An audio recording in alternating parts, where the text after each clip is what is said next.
not a Chart Addicts member, which means that you'll still have access to, am I live? Come on. Okay. Which means that you'll still have access to some of the giveaways, but they're not going to be the same prizes. And so we'll be kind of going through what those are. On the list of prizes for today, we're going to do, for Chart Addicts members, we're going to offer 1 lifetime membership to somebody. We're going to offer a free VIP ticket to the FX Summit. And we're going to offer free access to the new fundamentals course that we just dropped.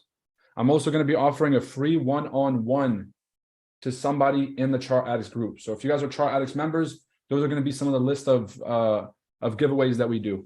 If you're a non-member, we're going to be giving away some general admission tickets. So the tickets that you guys get for the FX Summit are going to be VIP if you're a member. If you're a non-member, we're going to do general admission tickets. So you'll have a chance to win a free ticket for you and a friend to the FX Summit. You'll have a chance to do a free consultation with one of our coaches. You'll have a chance to get early access to the fundamentals course and a bunch of other incredible things that we can all take advantage of. Okay? If you guys are ready for the stream, go ahead and put something in the chats. Let's go ahead and get this thing started. I might need a moderator on YouTube just in case some of these people start putting up the inappropriate messages and doing all this bullshit in the chats. And so if somebody wants to be a moderator, that'd be greatly appreciated.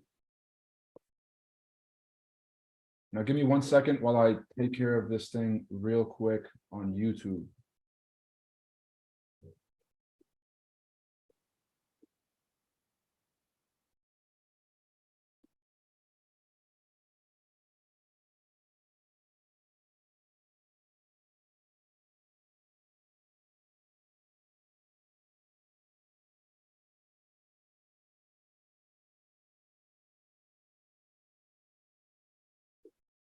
One second, y'all. All right, boom, copy that.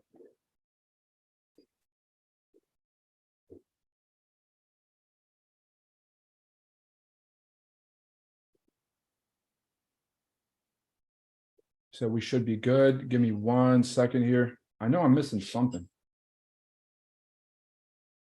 Oh, the link. All right. So if you guys are interested in the fundamentals course, I'm putting up a link in the description here for the waitlist.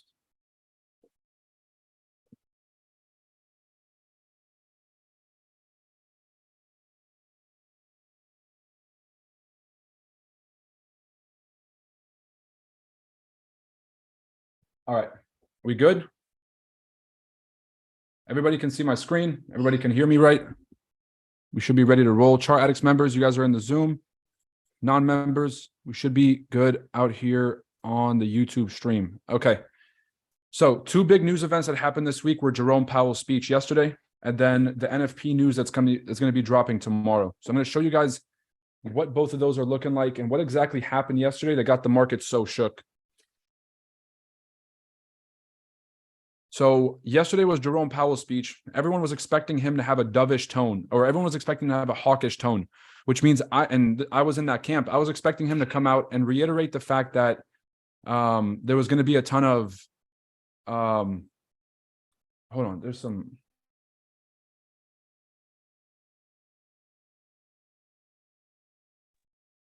Doing dishes or something.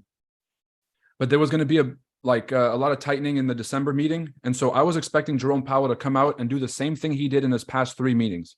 So if you guys look at the first Federal Reserve meeting that we had about a month and a half ago, then you guys look at the Jackson Hole conference where Jerome Powell got up on the stage, basically crashed all the markets.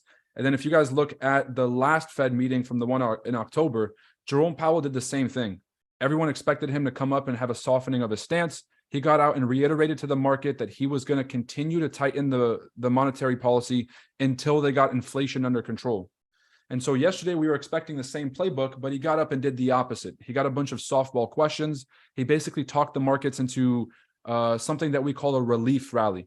And so the stock markets are all booming right now. The dollar is crashing right now. And this is all off the back of the fears that Jerome Powell is going to do a 50 basis point hike next month and to be softer on monetary policy.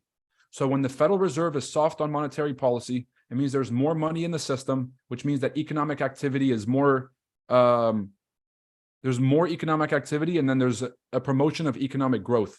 So GDP goes up, productivity goes up, hiring goes up, low rates and an easy monetary policy means that we have economic expansion. Now, tight monetary policy contracts the economy and it makes the jobs of businesses and individuals a lot harder because there's less money in the system. Borrowing is a lot more expensive. And so none of us go out and get a mortgage for a home. None of us are getting new car loans. None of us are getting business loans because the interest rates are not attractive. So we have these two really important monetary policies that we could see. And Jerome Powell has been tightening the economy since 2022 started, which is why you guys have been seeing stock markets crash the whole time. So we're kind of looking for the shift here.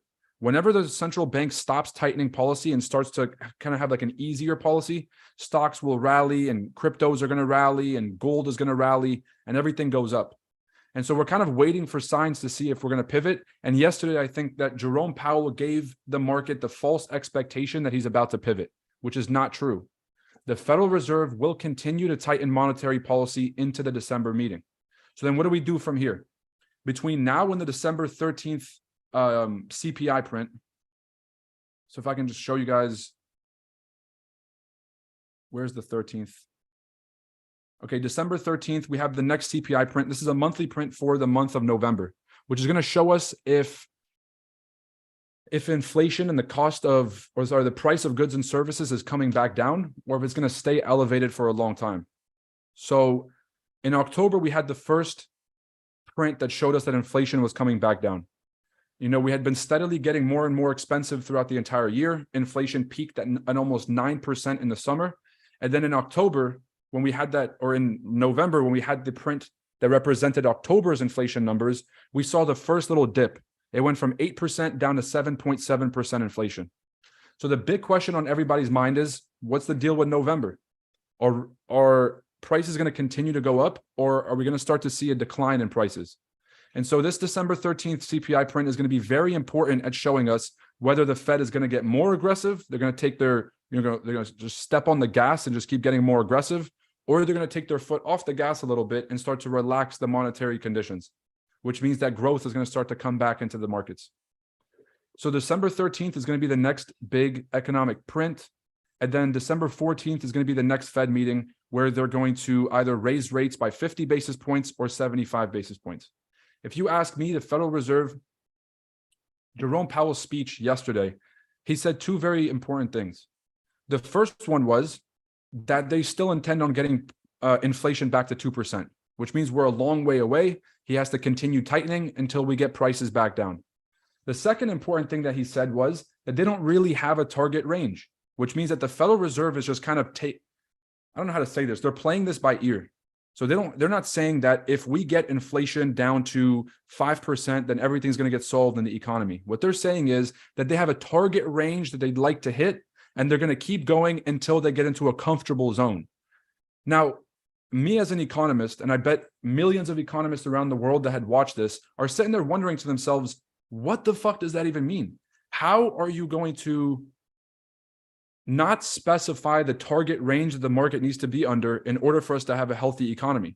So it kind of just shows that the Federal Reserve is being a lot more data dependent, which means that they have this idea that they need to bring inflation down, but they're not looking for certain data points anymore, which is what they've done historically. They're not saying that we need to get inflation down to 4% to solve all these problems. They're saying they're kind of working backwards now in this new model, which is what macroeconomic conditions do we need to create in order to get these goals? And so in order to get inflation back down to 2%, what kind of macroeconomic conditions do they have to create? Which is a very, very different backdrop. And so here's the Fed's playbook based on what Jerome Powell said yesterday. And then I'm going to show you guys the trades. We're about 1 minute away from the market open, so I'll show you guys kind of the ideas for the trades that I'm watching. Well, actually, you know what? Let's do trades first since we're close to market open. So I'll do NASDAQ first. On the 4-hour, we're close to this daily resistance level. So we look left, massive selling zone, selling zone, selling zone. Earlier this morning, we already had this like consolidation wedge sort of formation. And a wedge is basically when you have higher highs, but you're having lower lows. It's kind of like this wedge formation. Typically what you see in a wedge is a fake to one direction and a continuation, which is what we're likely to see here, or a fake into this direction, and then we get a drop. So what I'm going to do is I'm going to measure the highs and lows of the previous session, and I'll show you guys how to kind of take advantage of these market open trades. We have the highs and lows. We look right here. This is midnight. So these are the high of London session right here. Here's the low of London session. And then we have this nice bullish engulfing move. Excuse me. And then we have this little shallow retracement here. So what I want to do is measure that recent impulse and to look for some potential reversal formations. So there's two things that can happen on these higher timeframes. There's this massive area of resistance right here that could become support. So we could do like a deep pullback to this range. And then if we close above it, then we can start to go long at 11,800. The second option is we do a much smaller time frame trade. And this is probably something I'll take advantage of here. Where's my phone? Gotta have my MetaTrader up and running here. So I got kicked out of the Euro USD trades, just so everybody knows. I'm not in any trades right now. I literally have no trades open. Euro USD kicked me out yesterday. And so blank and fresh MetaTrader 4. So two options here. We hit the 88.6, and then we just see that rejection, in which case that we're going to take a scalp trade right here from the 88.6 up to the previous high. Stops well below the lows. It's going to be around a 2.2 to 1 risk and reward, maybe a little bit less, depending on the entry that you get.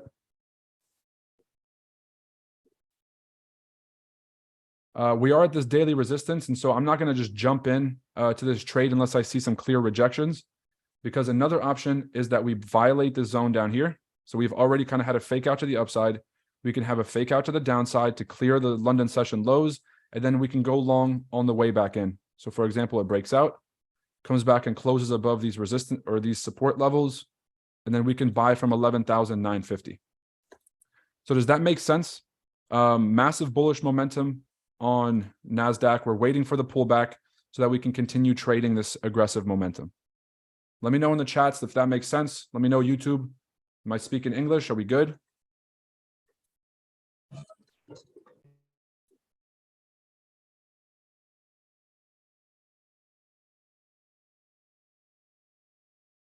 Why do I feel like the YouTube chat is frozen?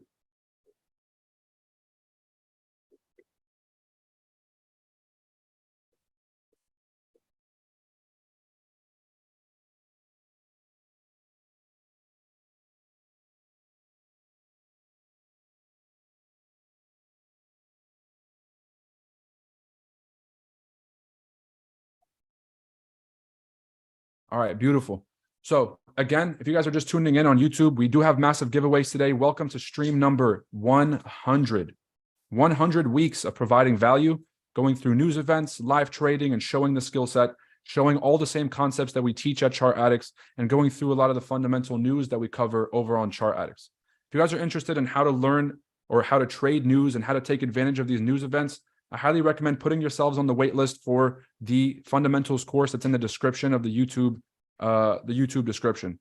So if you guys want to be on that list, there's about 20 copies left. We're only limiting the drop to 100 copies. So 100 people in the world are going to have the sauce and the knowledge. And then after the sauce is out there, then whoever has this information is going to be informed and going to have the advantage in the markets. And if you don't have this information, then you're constantly going to be struggling with trading news events and struggling to figure out why the news is not reacting the way that you'd like it to react. So very important for everyone to not, ignore some of the obvious things in trading, like knowing how to trade news and fundamentals. Two big news events that dropped this morning are the core PCE index, which is one of the main measures of inflation for the Federal Reserve. What we can see is that inflation is actually heading down in the core PCE. The difference between PCE and core PCE is that anytime that you guys see core in an inflation number, it means they're excluding food and energy, which are the two biggest costs for almost all households. So if rental prices and mortgage rates are going up, you'll see inflation continue to go up. If gas prices are going up, you'll see inflation continue to go up. Now, if you want to get a good measure of what's happening like in prices in the economy, aside from rents and aside from energy, you go to the core inflation index, the core inflation measures like core PCE or core CPI. Both are very important inflation measures for the Federal Reserve. We also had unemployment claims. So unemployment claims came out just slightly lower than expected. 234,000 people were expected to file for unemployment insurance over the past week. It was only 225, which is pretty close to expectations Nothing crazy there. The next news event is in 30 minutes, which is the ISM manufacturing PMI. PMI is basically an inflation index for the producer sector. And so manufacturers and producers, whatever cost that they're paying, if their costs are going up over time, they're going to pass that cost on to the customer. And so it's kind of an early indication of whether or not prices are going up. If we have core PCE go down, and then we have PMI also go down, I have a very good chance, there's a very good chance that indices are going to fly. And then the dollar is going to absolutely crash today, which is kind of a continuation of the trend that we've been seeing. The next big news events are going to be the NFP, which is tomorrow, and the unemployment rate. So there's the market's expecting no change in the unemployment rate. 3.7% is still on the lower end of unemployment. And so it just means that everybody still has a job and things are still running smoothly. The Federal Reserve is going to continue to tighten until we see this jobs number start to take a hit. So if we see this thing go up to 4%, 4.2%, 4.4%, that's when the Fed is going to start to panic and potentially start to introduce money into the system again. So our job is to basically short markets and to kind of, keep our eye on the indices. But as soon as this inflation number starts to take a hit, or this employment number starts to take a hit, that's when we're going to have to start looking to go, to look for the shift on indices, to start buying stocks, to start shorting the dollar heavily, and to go back to that same playbook as before.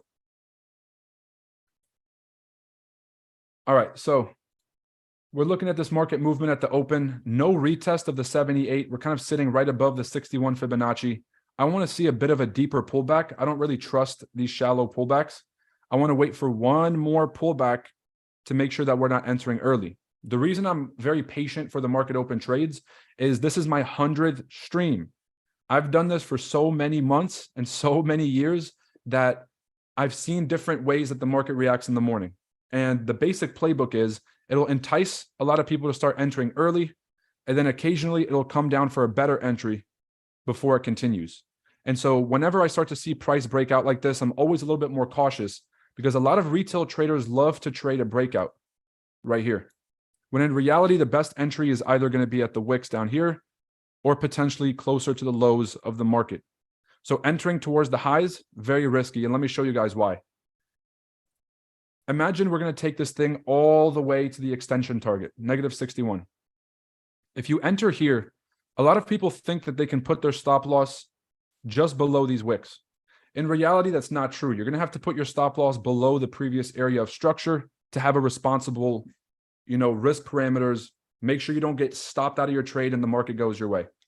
Now, if you take this style of trade, your risk and reward is going to be about a 1-to-1. So like this thing could play around for a little bit and then go your way, but you're going to hold the drawdown, which is one thing that nobody likes. And the second piece is that your risk and reward isn't really attractive. Now, let's say that you only waited for the best trades, which means you waited for price to make it back down to the bottom of the range. Maybe you extended your stops just a little bit, same take profit. The same exact trade, same exact target is now a 3.5-to-1 risk and reward. So you're either going to risk $100 to make $100, or you're going to risk $100 to make $350. Now, I don't know about you, but I'd much rather risk to make $350. All right, so that's going to be the trade that I watch for.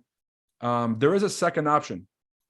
We could take a short position if the market goes up and swipes through the zone. So we'll get up here to the daily and I'll show you guys that second option. It's always good to have scenario A and B.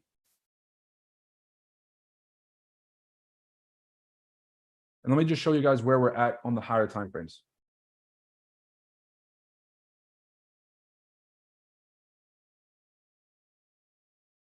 So this is a previous resistance level, resistance, resistance, support, support, resistance with the retest, resistance, and resistance.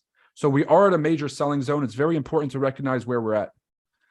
But there's a few instances where the market will go through and wick above and then close under. And so if the market wicks above this zone and starts to close under, we can actually take a short position down to this area before the market continues. So it's a possibility that we get that deeper pullback if we see the rejection at this resistance. The second option is that the market breaks through the zone and starts to create a new support, in which case we kind of have a scenario like this, where the market just breaks through, creates a shorter time frame support, and continues to move up, in which case we have another selling zone at the 12,600 level. So that's where we're at on the higher time frame. We're at a major level of support and resistance. Here's a little trick for you guys, Chart Addicts members. Bada boom, bam, bing. There's another support level just below. There's a support level just below. So even though we're at this resistance, price can come down and hit this other black line at 11,900 and use that as support for the next big move, as we can see here. So we're kind of in this range between these two zones. And that's what I want to make sure that I have marked up on my chart.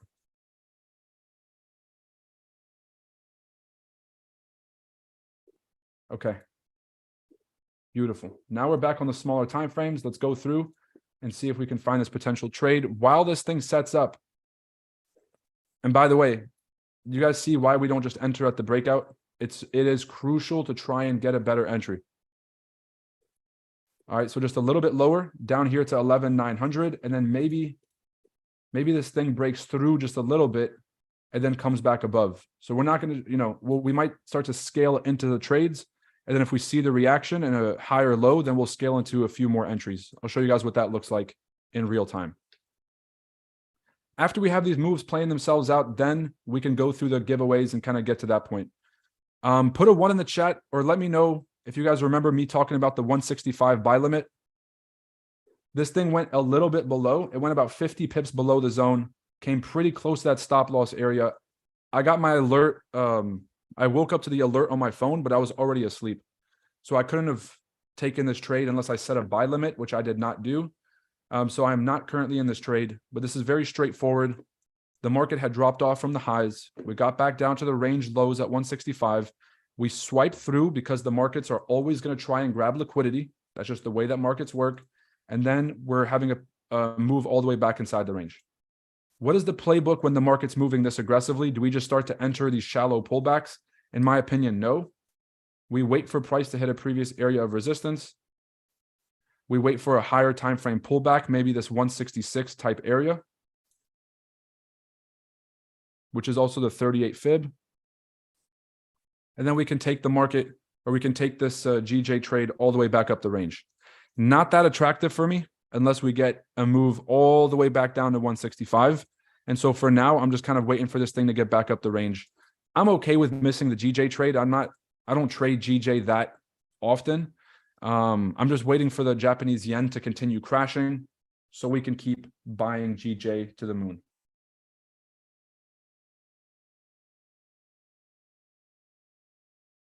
I kind of want to short NASDAQ right now. Euro USD, this thing just broke out. I had short positions all down here, just constantly in, 60 pips profit. And then the most recent trade, we were in about 80 pips of profit. Thankfully, I managed to close a bunch of my positions before the news, moved everything to break even. During the news event, it got hit. And now Euro USD is on a massive, massive pull, just like the dollar is pulling back. My next area for the dollar is around 103. And I think that we're going to see an extended pullback to 103. And then once that December Fed meeting hits and the markets go back to normal, that's when I think that we're going to see a continuation for the dollar. So short-term bearish on the dollar, long-term bullish. Can you guys put that in the chat just to let me know that you guys understand that? Put short-term bearish on the dollar, long-term bullish. Short-term bearish on the dollar, long-term bullish. I want to make sure everybody has this right because it's going to be kind of your guide for how you're going to be able to make money in these market conditions. I was showing somebody a quick backtesting example yesterday of how to split up your charts by weeks and to kind of look at the weeks and figure out how they move. We've already kind of had this down move during the week. Here's the previous highs, and the market has engulfed the previous highs. So there's two things that can happen. We're either going to get a shallow pullback on US 30 or we're going to get a deeper pullback on US 30. So we'll see how it reacts around this level. We can potentially take some longs, or the market's going to get back to this previous area of interest, and then we can go long from there. Let's go through and draw those levels out.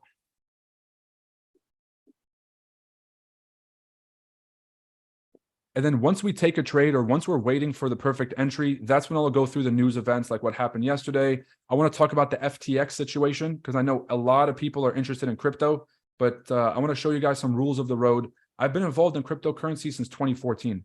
I've lost money on exchanges through hacks. I lost my first 2 Bitcoins in the MT Gox hack in 2014. I lost Bitcoin in another hack in 2016. I lost money having funds on Bitfinex. I lost money losing my private keys. I want to show you guys like some very simple tricks to make sure that you guys don't lose access to your coins that you've been working very hard to accumulate. So we'll talk about that here in a second as soon as we can take some of these trade positions. So get back into the smaller time frames. We're back at these lows. Very common for US 30 is that you're going to form this consolidation here. You're going to have a fake out to one direction. A lot of people start to enter early longs. We have a violation of the lows from London session because everybody who had these longs got the little conservative ass stop loss because you don't want to take a loss. Yeah, you're going to get your shit stomped out. It's going to hit, grab liquidity. Thank you for your service. And then have a continuation. So you do not want to be liquidity for the market. Don't enter too early. Let's get back to NASDAQ and see if there's a trade opportunity here.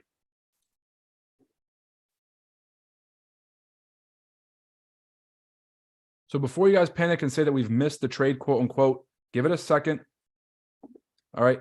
We're either going to get an engulfing of this candle right here, and then we're going to get a pullback, in which case we can just enter the pullback off the 38 zone, or this thing is going to wick again and come back down to these levels. Being patient while you're trading indices at the market open is going to be the only thing that makes you a winner versus a loser. A lot of people have the right idea. You got the right zones. You have the right direction. But because you enter early, you're giving up your ammo. And by the time the real move comes, you don't have any more trades to take. Like you don't have any more money in the account for you to be able to risk because you've either over risked or you've just kind of like exhausted yourself emotionally. So being patient with these trades is a major key. We're going to get a pretty clear pullback to a lower zone. If this engulfs the previous candle, then we just wait for this higher retest. It's going to dip just below the 38 fib, grab liquidity, and we can enter on the way back up as soon as it crosses back above the 38 fib. Okay?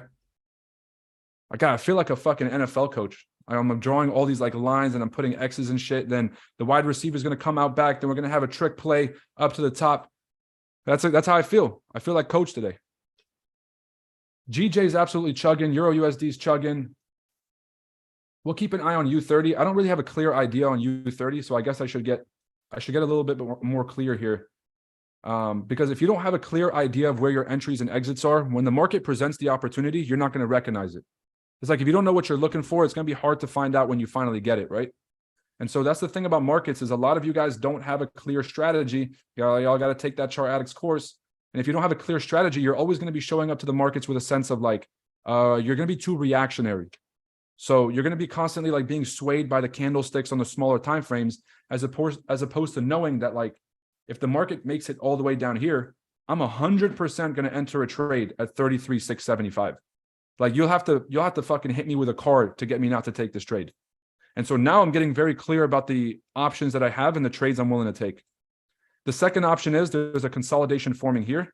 All we need is a violation of that consolidation to hit this 34,225 zone, which is the previous area of consolidation here, which is the 38 fib on the higher time frame, and which is an area of liquidity just below the consolidation. God damn it. You get a slight break out of this consolidation, comes down, hits the zone, and boom. We get a perfect trade to the upside. Extension, negative 61.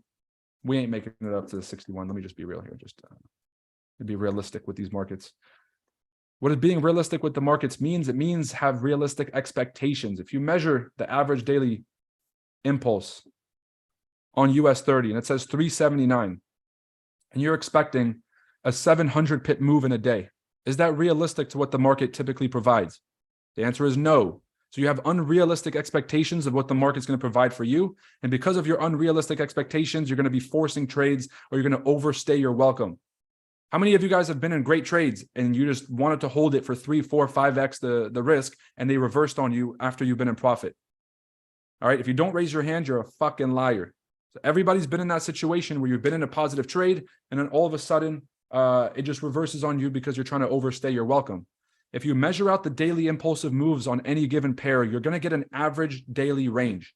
The average daily range is going to explain to you, it's going to show you how many pips does the market typically move up and how many pips does it retrace in an average day. And so on NASDAQ or on U30, for example, let's imagine it's 300 points. So if it's 300 points, don't sit there and overstay your welcome holding it for 700 points. It's like, oh, I just left it running while I was at work and I had no idea. It's like, all right, you can get away with that mistake twice. After the second time, you're a fucking moron. All right, that's me being coach. And so the solution is to make sure that you guys are doing your back testing to understand how many pips you can expect out of the markets on a given day.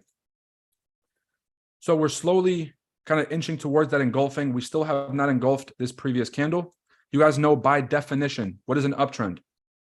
An uptrend is you have a high and you have a low. And so we just formed these higher lows. That's step number one. The next step is a higher high.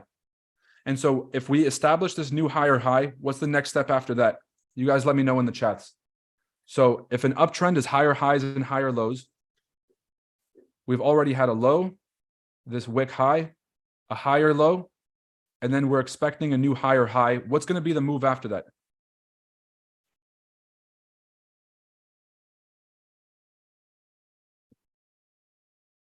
Nick Loy says, happened to me the other day. Shit happens. What are you going to do to learn from it? Are you going to write down the lesson and turn it into a rule, or you're going to consistently go back and make the same mistake? Brian Hernandez on YouTube says higher low. Good stuff. And then the chats are going crazy at Chart Addicts, hopefully. It says higher low. So Leon and Bryce, the only people that got it. Bro, what the fuck is wrong with the rest of you guys? What are we doing here? It's like you guys think this is a classroom. This is not a classroom. The classroom, this is how a classroom went. Because I was that kid. I was in the back. I was like, yo. And I used to fail my class all the time because I was in the back fucking around on my phone or doing something. And I'm like, oh, that, you know, the three kids that sit in the front, they're going to answer all the questions. I don't have to do anything. And then they would just answer all the questions. They would get an A. And then I'm in the back and I'm failing the fucking class. This is not a classroom, right? I want you guys to engage with this information, because if you're expecting me to do all the work, chances are you're going to blame me when you fuck up your account. And I ain't having that. No. I want you guys to understand what we're talking about so you can make a conscious decision. So get active and respond in the chats. And the people that respond in the chats, that's how we're going to determine these giveaways. Typically, I do the random number generator. I count up or whatever it is. Not today. I'm going to give you guys some trick questions. I'm going to be like, who remembers what I typically say about blank? And I'm going to have you guys basically respond, and whoever's been paying attention, you're going to get some prizes. So the obvious answer was a higher low. So once we've established the new higher high and the market has proven to us that the bullish direction is the dominant direction, then what we do is we wait for the establishment of a new higher low, and we just wait for a pullback. So in a trending market, your job as a trader is to find pullbacks in the trend and to trade along with the direction of the trend. It's not to guess every counter trend trade. It's not to fucking, take every single pullback. Your job in a trending market is to find pullbacks and to continue to trade them. This pullback was not sufficient for me, so I didn't take the trade. Once the market establishes a new high, I will have a new pullback zone where I can look to trade, and that's going to be my entry. Another quick trick is that we already have these zones, and so the high of London session is going to become the entry that we use for this trade. So we establish a new higher high, and then we're going to get this massive wick back in to make the markets think that we're going bearish. And at that point, we're going to go look for a higher low and an entry. Okay. So that's pretty straightforward on NAS. Wait for the higher low, and then we're going to take this thing to the moon. All right. Bada boom, bada bing. While we wait for grass to grow here, God, the dollar is literally just falling out of the sky. US 30, first wick rejection. Not convinced. I want to see that breakthrough first. Until we see that breakthrough, it's too sketchy of a trade to take. We're too high in the range. We're too close to a daily resistance level. There's just too many things going for us that indicate that we're taking a risky trade by entering this high. Now, after the market, why do I look for wicks below the zone? Because it shows us that sellers have at least tried to break through. All the markets are is a giant fight between the buyers and sellers. And once you as a technical analyst can determine who has control over the market, your job is to be on the side of the winners, right? But I want the market to go down. It's not fucking going down. Buyers have control, and your job is to basically be on their side. And so once you can establish the direction, it's very important. Now, if sellers try their hardest to take the market down and buyers just swipe and then have a massive wick rejection, it shows us that buyers have more volume and buyers are in control. So if you can establish a directional bias in your mind, you can wait for that buying momentum. We can start to layer in trades here, and we can layer in trades on the way back in, because at least sellers try to take the market down. Now imagine if we all enter here. We all enter here and sellers are not done yet and they swipe the market down. Now, because we chose to get an early entry, we're going to get caught up in this this sort of like drawdown, or potentially stop losses getting hit. And then by the time the market recovers and goes in our direction, we're forced to get a late entry again. Not what you want to do. So let's wait for that push down, retest, and pull up, finish this inverted head and shoulders. And then that's going to be a pretty high probability trade there. The currencies are just, I don't even know what to tell you guys. Like the dollar is not going to stop dropping as far as I can tell. So maybe there's a smaller time frame pullback somewhere on the currencies. Yeah, no. Yeah, no. This is just a let it go sort of situation. GJ might be giving us the move that we want. If we get to pull back to this zone during the session, not that likely. And then we'll head back to NASDAQ to see if we've engulfed yet. Keep in mind, we are at the daily resistance zone. And so buying it as it's moving, a big no-no. Buying at resistance, big no-no. And the higher that we get into this range, I'm not buying up here. These are selling zones. Institutions sell high and buy low. Retail buys high as the market's moving, because like most of you guys, 90% of the people, not the Chart Addicts on the Zoom call, but most of you guys on the YouTube right now, these non-Chart Addicts members, I know that you guys are having this FOMO feeling is just completely tearing you apart right now, because the markets are moving aggressively and you're not in a trade and now you feel like you're not making money. I'm here to let you know that feeling that you're feeling is the biggest reason why traders lose, because you have to control your emotions. As the market's moving and the momentum's already in motion, retail traders are constantly trying to chase the trade because you have a fear of missing out.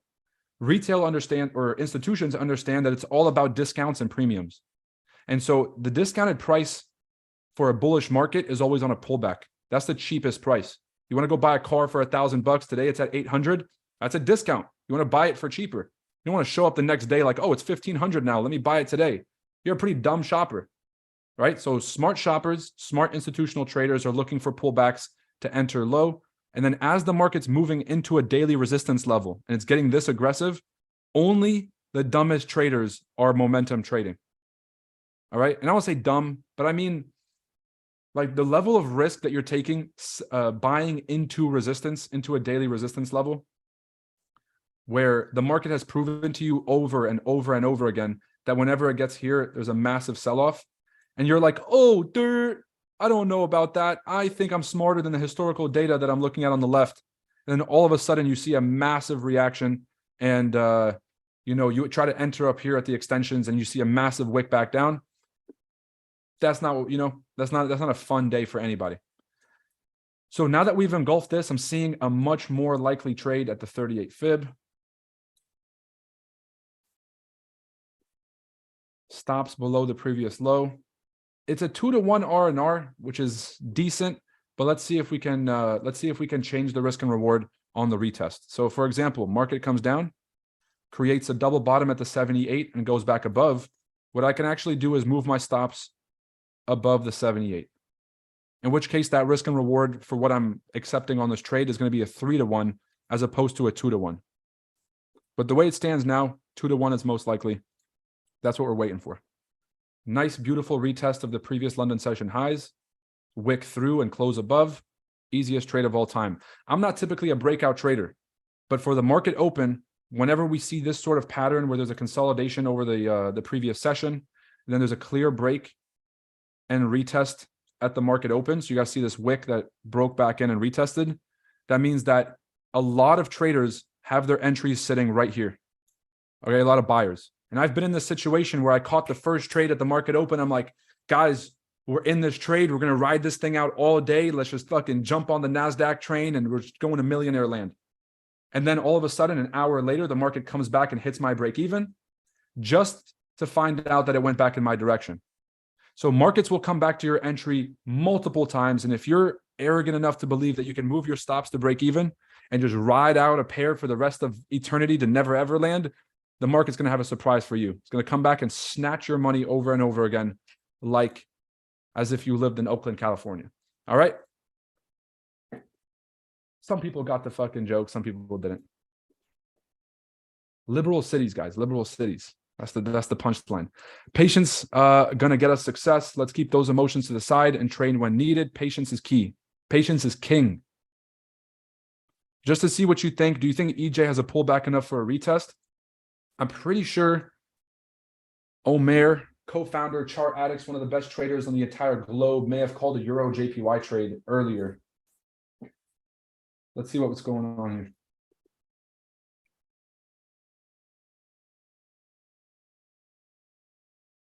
So this is what's really upsetting is I was shorting Euro USD. All the Euros across the board are shorting. So if you guys see Euro JPY, let's go do Euro CAD. Euro CAD is completely flying. So maybe that was a bad example. Euro CHF. Euro CHF also looks like it's turning around. Let's do Euro AUD. So I haven't checked the Euro since yesterday. So this is why my assumption is completely off right now. So I see Euro AUD is dropping, Euro CAD is flying, Euro Chef is flying. Okay, Euro NZD.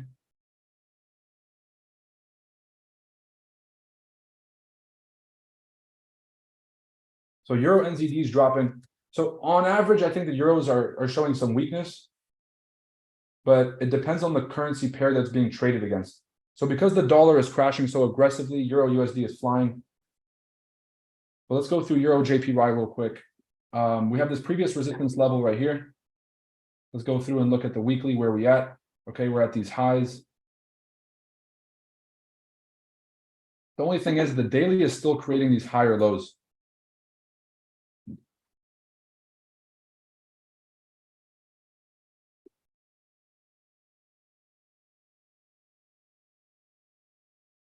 So, okay, this is about as simple as I can make it. This is higher time frame, but this is the reality of the situation. Here's a previous area of structure. This is your local support. If the market breaks below this zone and closes below this zone on the daily, that means you have something called a break of structure. Now, once you break structure, it shows that sellers are still in control because you're creating these lower highs and you're continuing to create these lower lows, which indicates a bear trend. So once you have a break of that structure or a change of character, whatever the fuck you guys want to call it, we can wait for a pullback and then we can short this thing to the downside.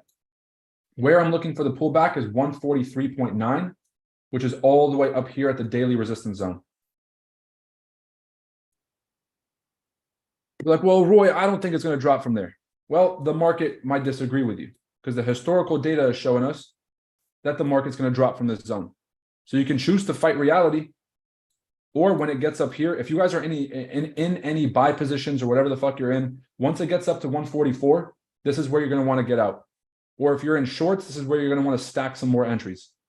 But if you're in a buy position, once you get back up there, which is about 130 points from now, or 130 pips from now, this is where I'd be looking to get out of this trade. All right. Last but not least, draw a fib, bottom to top, figure out where we're at in the overall trend.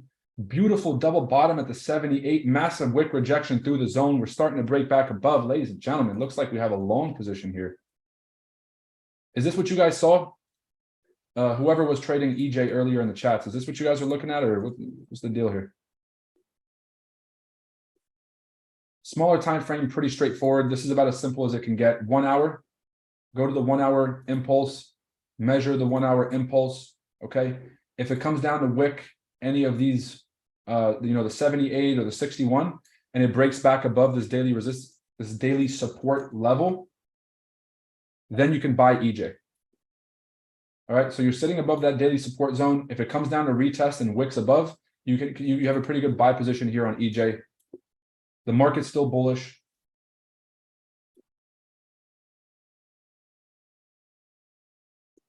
We have a little bit of a break of trend here. So we kind of have this trend line here. We have a break of trend. We're sitting below these resistance levels. I would just personally wait for that pullback up.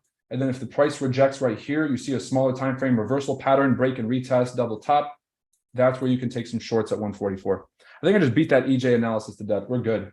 We got it. Oh, All right, hold up. We got this nice double top. The only thing is that we did not engulf the previous candle. So my conditions for the trade that I was intending to take, the conditions were price breaks out, it engulfs that previous wick, and then we wait for the pullback of that zone. We did not get condition number 2.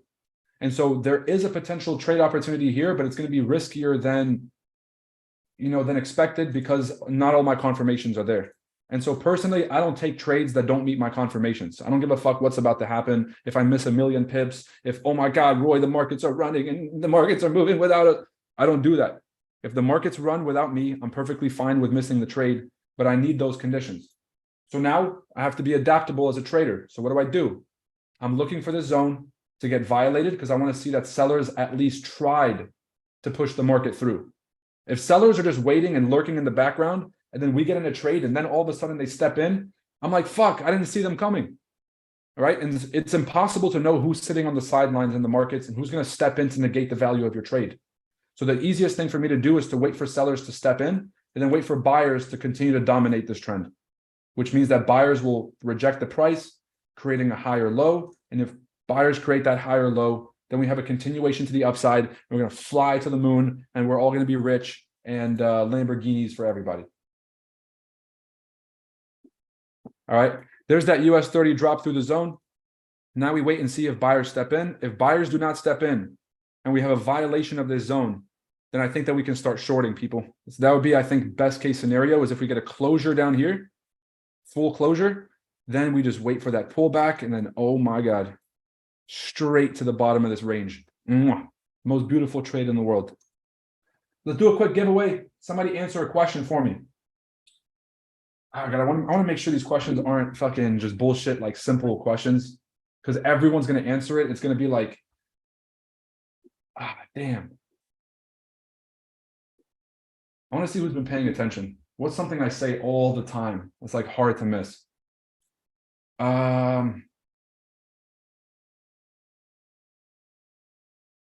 Give me a second. I'm going to think. I really should have thought of all this stuff before, but you guys know I wouldn't be the man I am if I was that organized, right? I got to have my shit. If I had all my shit together, I'd be a scary person, people. If it wasn't for Anthony, I know a lot of you guys have interacted with Anthony in the group. If it wasn't for Anthony, my life would literally be falling apart. My man helps me with scheduling, helps me with communications, helps me with making sure everything is organized, operations at Chart Addicts. Y'all, matter of fact, just give a quick shout out to Anthony in the chats. Like, I think I would have fallen apart at this point. And I want to give a shout out to the rest of the Chart Addicts team too. I'm not trying to single somebody out, but just know this is not a one-man show. I'd be down bad if it was just me out here trying to do all this stuff myself. All right, so a little bit of patience here on U30. If you guys entered some quick shorts because you guys didn't want to listen to me, I hope you're in big drawdown. All right, y'all gotta pay attention. It said NASDAQ is moving. Yes. Melissa, are you the same Melissa that's in the group chat? Melissa, you know you have access to the Zoom call, right? Melissa was on our live stream 2 weeks ago. She actually won a free Chart Addicts membership, and now she's a Chart Addicts member for a month. So these giveaways are real. We're not like giving them to our friends, just kind of pumping them off to the side, just so you guys know. So shout out to Anthony and everybody else. All right, I really appreciate you guys in that YouTube chat. You guys aren't even members, and you're showing some love. That's what I'm talking about. That's the culture and the spirit of Chart Addicts. So come over to the winning side, Melissa. Yep. All right. We're getting that pullback that we wanted on NASDAQ. Let's go ahead and reassess this trade. 88.6 fib. Down here. Stops below the low. Take profit at the extension. 3.3 to 1 risk and reward. This is the pattern. If you guys are Chart Addicts members and you guys have been here for longer than 6 months, at some point you guys have heard me talk about the business model of the markets. How do market makers consistently pull money from retail traders? Because they can't just grab it from your account and pull it. They have to entice you to enter trades that are premature in order for them to swipe liquidity from you. You guys didn't know that there were market makers out here trying to get your money. So there's a consolidation. There's a push to one direction. There's a fake to another direction, reversal pattern in this direction. And then this is going to be the last piece. Okay. The last piece is extended entry, higher low entry, or reversal. So if the market ends up down here, we're still buying it. Okay, retail is already shorting at this point. Oh my God, the market broke out of the bottom. Let's all just start shorting because I saw one red candle on the 30 minutes. And we wonder why 95% of traders lose. The Chart Addicts members, you guys know the difference between a discount and a premium. Hopefully you guys have taken the course. So if you guys get down to this area, we're looking for longs. And if it gets down to this area, we're looking for longs. Anything below this daily buy zone, we get down here, I'm letting it go. All right. It's officially a sell. I'm not letting it go. We're actually going to switch and look for sells. Right? Why? Because I'm adaptable. And being adaptable is the key to being a great trader. God, you guys see how this all just goes well together? All right. Somebody from the morning mindset. Tell me the two different modes of diets that you can operate under to have consistent energy throughout the day. There's diet number 1 that gets you on that up and down spiral that we've been talking about. And then there's diet number 2 that gives you consistent energy throughout the day. Obviously, go consult your own health professionals. It's not health advice. You know what I'm saying? I'm just a guy on a screen. But those of you guys that are part of the morning mindset challenge to become a superhuman version of yourself and to give yourself an unlimited amount of clarity and energy and focus throughout your day so you can crush it. Somebody let me know those 2 modes. The first person that answers it is going to get the cake.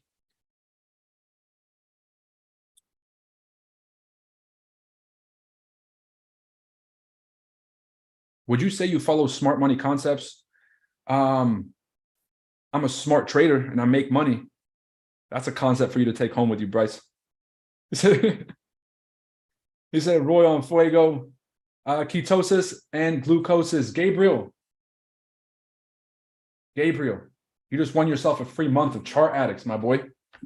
Make sure I write this down. Let's go. Yes, sir. All that showing up in the mornings is paying off. Thanks, man. Thank you so much. My guy. You've been enjoying those morning mindset calls? The hell out of it. Yeah, it's changing my life. Beautiful. That's what I love to hear. All right. So that was the first one down. Chart Addicts members. We got Gabriel with the free month membership. I will allow everybody a maximum of 2 wins. If you're a Chart Addicts member, you get 2 wins max. All right. Because I usually don't win anything in my life. And so if I'm just like on a random call and I'm just like, damn, like I actually just want to join. And then I win again. And someone's like, oh, you already won once. You can't have it. Bro, I haven't won in 7 years. Let me get 2 in a row. I'm going to give you guys that same level of, you know what I'm saying? So you can win twice. After 2 times, we're going to try to make it fair and kind of give it to somebody else. What's crazy is one of our own Chart Addicts members, we had David, who does all of our content, and we had Tyler, who basically designed the whole FX Summit and designed most of our media. They both won 3 of the fucking drawings back to back, and it was a random drawing.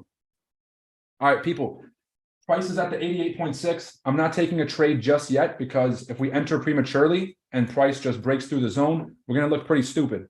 So let's give this a second. I'm going to let my intuition, I have this internal meter of whether or not to enter. I'm going to wait for that thing to give me the green light, and then I'm going to enter this trade.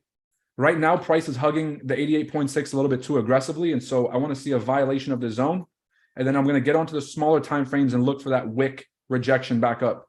If we get that wick rejection back up, we're going to take the trade from the 88.6 zone. Oh, not even that high. About 75 points to the upside, and then the risk is going to be about 50 points to the downside. So a good 1.5 to 1 R&R. It's going to be like a wick rejection type trade. Let's give this a second and see if we get that rejection on NASDAQ. Everything is pulling back as we speak. U30 still making it down to this key level. What's SPX doing?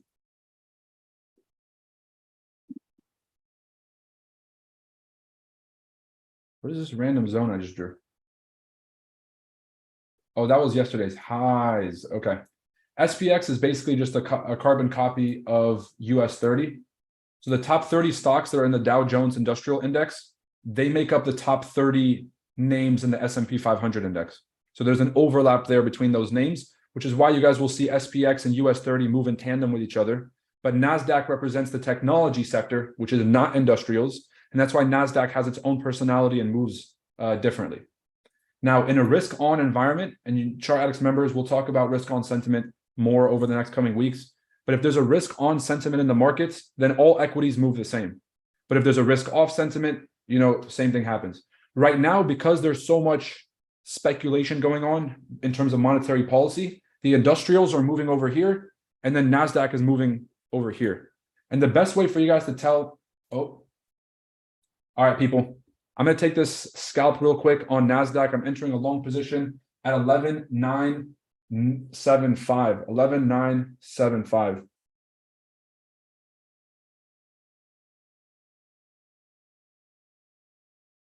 It looks a little different on my MT4 than it does on TradingView. What the fuck? Yeah, it's off by a little bit.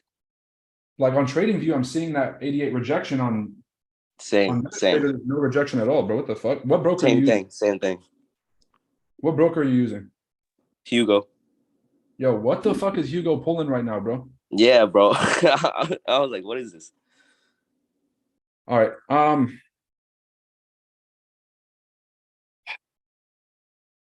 I'm still gonna take the trade because I'm hoping that it catches up. If Hugo fucks around with me, I'm on a live stream. I'm gonna record this and I'm gonna go burn their entire fucking, their situation to the ground. Ladies and gentlemen, if you guys want a reliable broker, NVFX, use my link. All right. Am I a real trader now? Use my link, promo code to get your broker logins. But yeah, I really hope that this thing catches up. T, is your shit frozen? It's lagging. It's lagging behind. It's not really frozen. It's lagging. I'm in profits right now. Yeah. But if this thing kind of goes back to normal, then I'm gonna close this trade real quick. I'm gonna close some partial profits on this trade because this lag is I don't even know what's happening with this lag. I'm going to move my stop loss to break even and just see what happens. I got 993 as my entry. 11,993.8. Give it some cushion there. And it literally just wicked down and hit my trade. I still managed to walk away with some profits. I'm not going to hold you. Very strange. The news was over 10 minutes ago, so I can't be the volume from the news. We had ISM manufacturing PMI drop at 10 a.m., which is about 15 minutes ago. And the PMI, the manufacturing index, is down significantly, which is not good.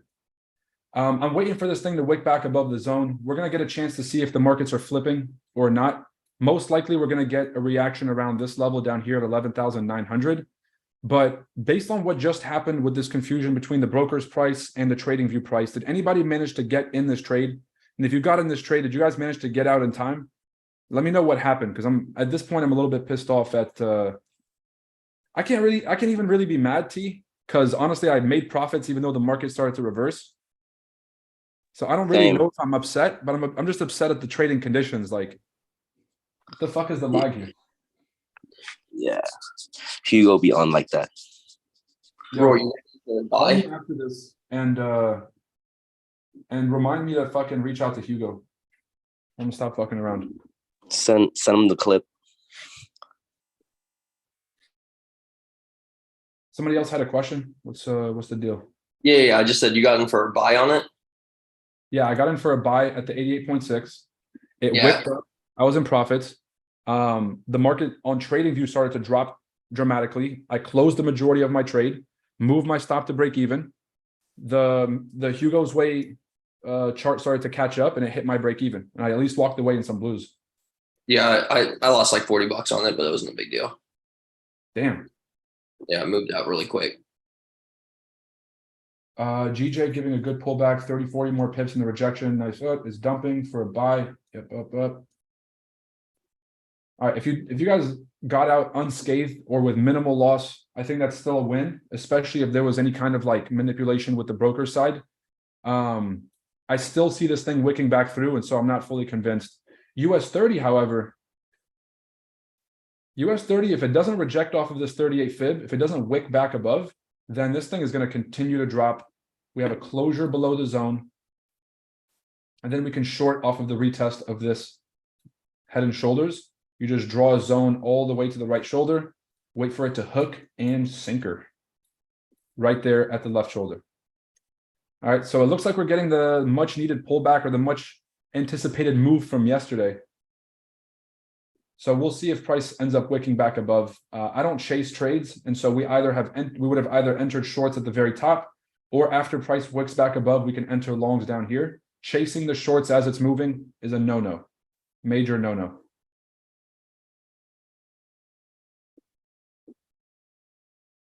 All right, so we'll be a bit patient here with this NASDAQ trade, and if it wicks back above these buy levels, I'm going to take one more position. All right. If it just continues to drop, then we have this next zone here where we could potentially wick. And if we just keep breaking like US 30 is doing, then we wait for it to hit these levels. And then we can just look for some short opportunities.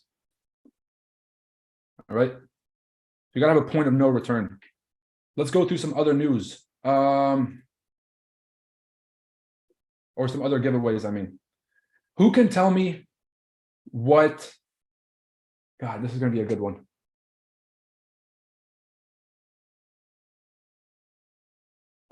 Shit. God, I want to make sure I'm asking questions that actually make sense. And guys, yes, I have my eye on the ball in these trades. We're watching grass grow for the next 10 minutes. So we're going to do something to pass the time here.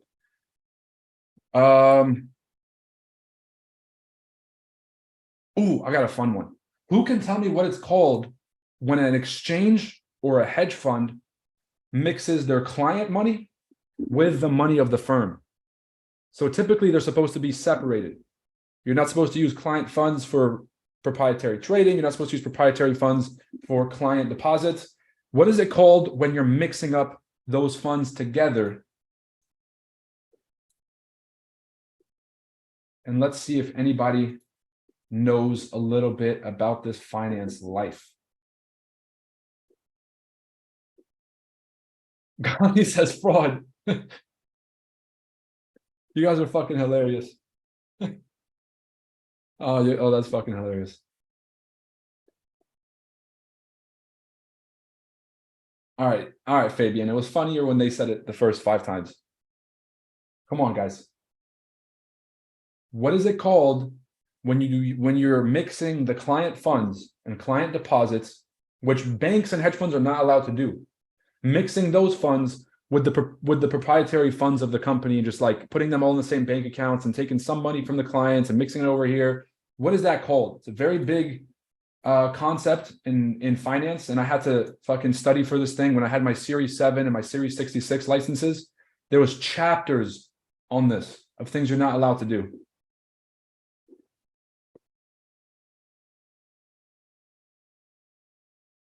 Oh, RT got it. Co-mingling. RT, that's Rodrigo, right? Rodrigo. My boy got the co-mingling. And just for that, you got yourself a free one-on-one with me. It's going to be a 30-minute coaching call. All right, my time is getting busier by the day, but I'm going to change your life in 30 minutes. All right, everybody wish Rodrigo congratulations. Don't be a sour loser. Make sure you guys support people in this group chat. Show some love to Rodrigo for getting that right. It is commingling of funds. So the big problem with what FTX did is that they were using client deposits to handle debts and problems that were happening in a completely separate company. When you do that, it's highly illegal and you can go to jail for a very long time. Something like what Bernie Madoff did. All right, so commingling, very illegal. That was a big part of people's problem with the FTX situation. All right. Chart Addicts members getting informed. Gali says, congrats, Rodrigo. It'll be worth it 1000%. The elite coaching folks know. If you guys have had an elite coaching call with me, chances are you have thick skin, number one, if you guys survived one of those coaching calls. But chances are that you've come out the other side as an improved trader and a better sense of understanding of what you need to do as a trader.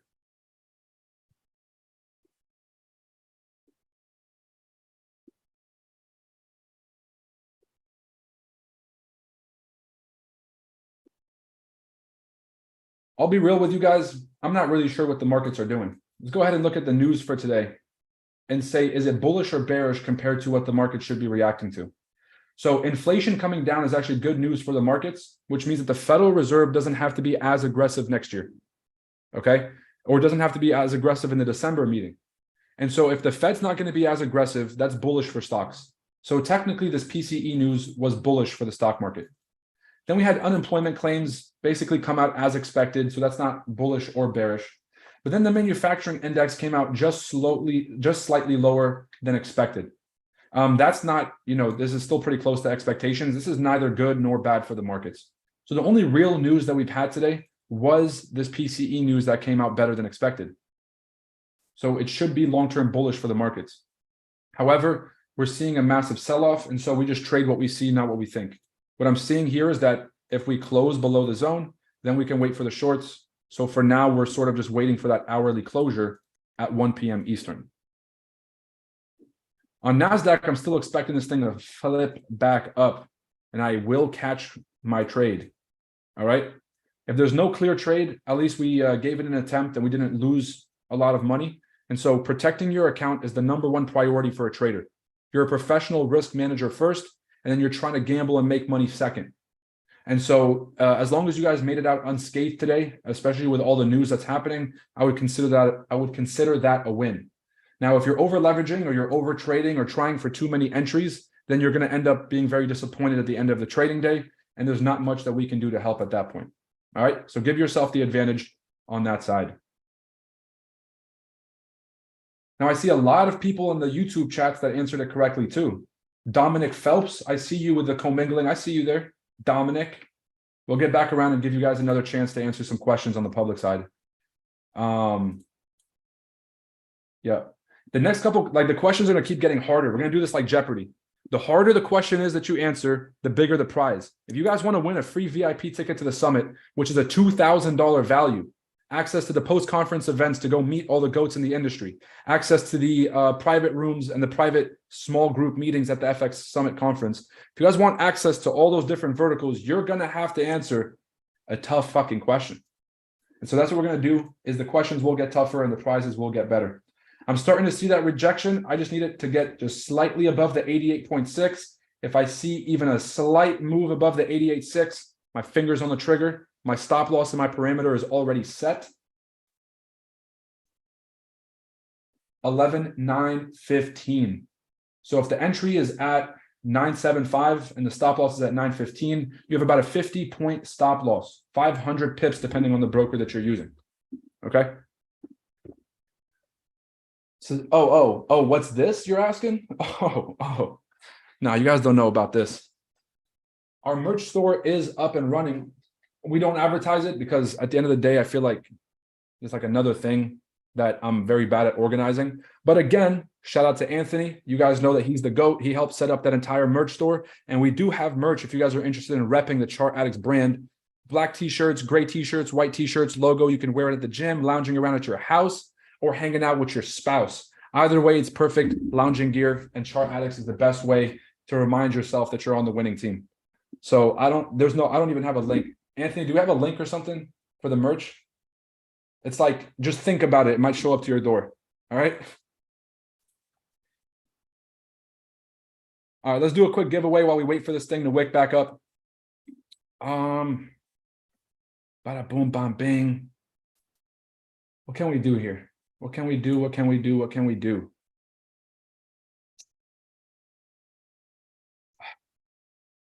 God, I want to make sure this is not too easy, but I also don't want it to be like impossible. Like on November 17th of last year, what did I say on the live stream? Damn, what can I do here? You know what? This is taking up too much brain power. I'm going to do the random number generator, and we're doing this the old-fashioned way. So real quick, everybody post a comment.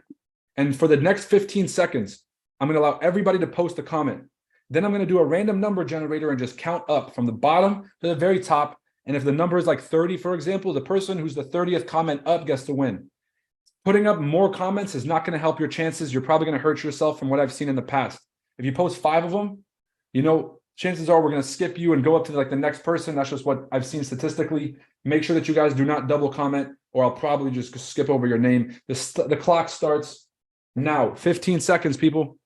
15 seconds. I'm going to do a random number generator. Put 50 names on that hoe. Come back and check on NASDAQ to make sure I'm not distracting myself and missing a trade. We're still good. Back to the random number generator. All right.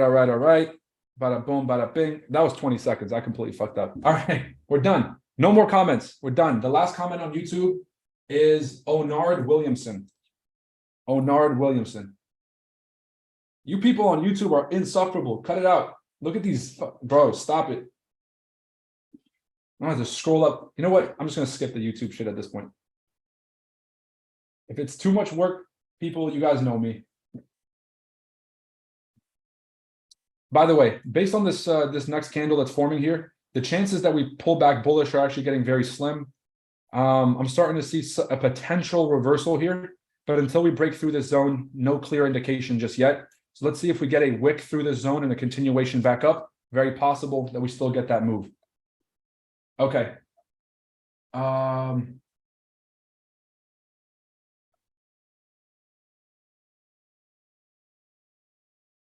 Jesus Christ, man. You guys made my life crazy tough.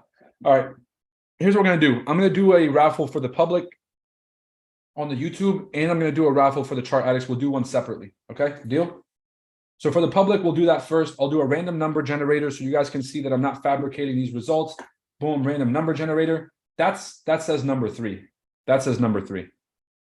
All right. So I'm going to go up to the YouTube comments and hopefully to God try and find this freaking thing. Oh my God. Where's Onard? Oh my God. All right, there's Onard Williamson. There's 1, 2, and 3. Who's FedCon? FedCon? That's a wild name, my friend. I don't know if I trust that. There's something about that which made me uncomfortable. I don't do well with authority, people. You guys will pick up on that. FedCon. Who the fuck is FedCon? FedCon, are you in this chat? Are you still here? Are you listening? He said no one guessed 3. It wasn't about the number that you guessed. I basically just picked the last comment, counted 3 up. That's about as good as it gets. But FedCon, you have a chance to answer us right now and let us know a good email that we can reach you at. If you don't respond, I'm gonna give the prize to somebody else. Let me do another one for the Chart Addicts group. I'll do 30 right here. And then another random generator, except instead of from the bottom to top, I'm going to do from top to bottom. I'm going to do from the first comment to the bottom. Let's see what happens here. 6. All right.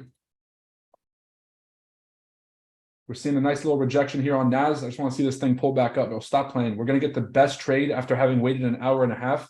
And you guys are going to learn the value of patience in trading without losing enthusiasm. All right. I did lose some enthusiasm earlier. This technology shit always gets me blown. But I meant just kind of going from mistrade to mistrade without losing any enthusiasm. All right, let me see the first comment here. Rodrigo, you really just put yourself back in the race like that after you won the free one-on-one? This man's insufferable. 1, 2, 3, 4, 5. Oh my God. Bianca. Guys, Bianca's been a member. Bianca's been a Chart Addicts member for as long as, since before we even had a website. Bianca believed in us when we had nothing. And over time, we've had a great opportunity to work together. Bianca, you just won 2 free tickets to the FX Summit, one of which is a VIP ticket. You can choose to upgrade the next one at your own convenience. Everybody, please wish Bianca a very big congratulations for winning that free VIP ticket to the FX Summit 2022 conference or 2023 conference. Where is it going to be? Miami, Florida. The venue? Wait till you guys find out. I'm working on the biggest project I've ever worked on in my life. When you guys find out where we're hosting this event, it's going to blow your fucking socks off. When you guys see who the new sponsor is, all right, I'm not going to shit on FTX, but I'm about to shit on FTX. You guys ready for this? FTX was supposed to be our biggest sponsor for the Summit 2023. They just opened up a headquarters in Miami. I moved down to Miami because I wanted to get closer to the sponsor, to the venue, and to the rest of the vendors and to the rest of the contracted teams. The day that we had the meeting with the venue that I'm not going to mention because it's going to blow your socks off, FTX goes bankrupt, and FTX US sends us an email that they're no longer able to put down the financial commitment to be part of the convention. Now, I don't know if you guys understand how hard it is to find a big name sponsor that's like the biggest name in a certain industry and get them to give you 50 to 75 grand just as a sponsorship type deal. It's fucking tough. So FTX basically just left us hanging dry. So fuck FTX. If you guys have your money on there in US exchanges, I highly recommend that you guys get your money off that exchange, because the company's sketchy and they will steal your money. So fuck FTX. Side note, Bianca, congratulations. I'm very happy for you, and I'm very happy and looking forward to seeing you at the convention. I say that from the bottom of my heart. FedCon, I do contracting. I'm not the authorities. All right, now we're talking. Now we're friends again. He says, I'm from Miami too. Let's go. FedCon, send me an email that we can contact you at, or send me some kind of information where we can reach you, or just hit me up on Instagram, whichever one you prefer. Contact me on Instagram, say, hey, this is FedCon from the thing. Prove that you're FedCon from the thing, so you're not just a random person. And then let's get you your free general admission tickets to the convention. FedCon, you won 2 free general admission tickets to the convention.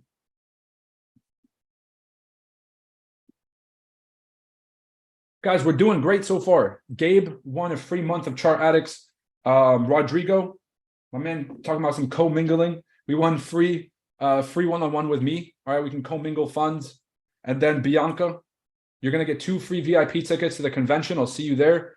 And then FedCon, who's a contractor, not the authorities. And he's going to get 2 free general admission tickets. All right. Everyone about to say they're FedCon. No, I get that. You have to prove it, though.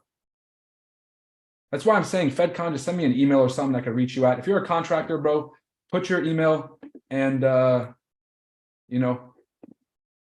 win your prize. Yo, NASDAQ is about to wake up, people. Oh.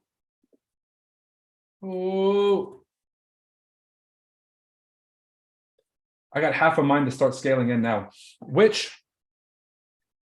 I may do. Ladies and gentlemen, I'm going to scale into this trade, which means I'm going to take a premature entry with no confirmations. This is a high risk entry.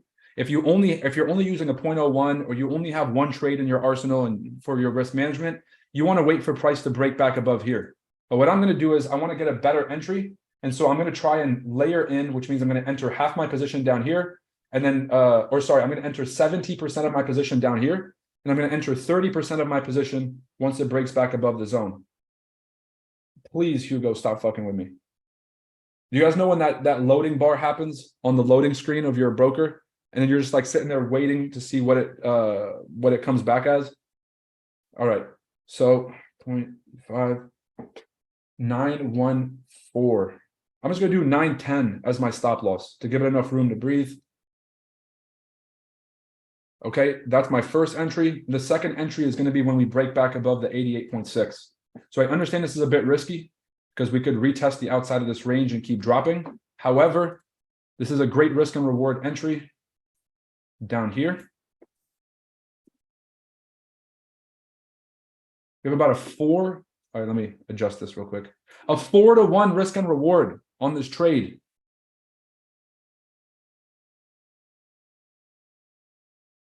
All right, so let's see if this thing wicks back up. If it doesn't, it doesn't.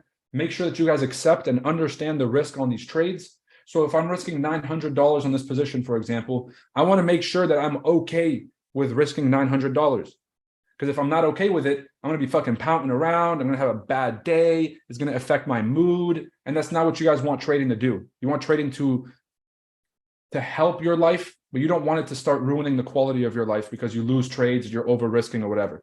Understand your risk and make sure that you guys are using a lot size that you're going to be comfortable with in case something does go wrong.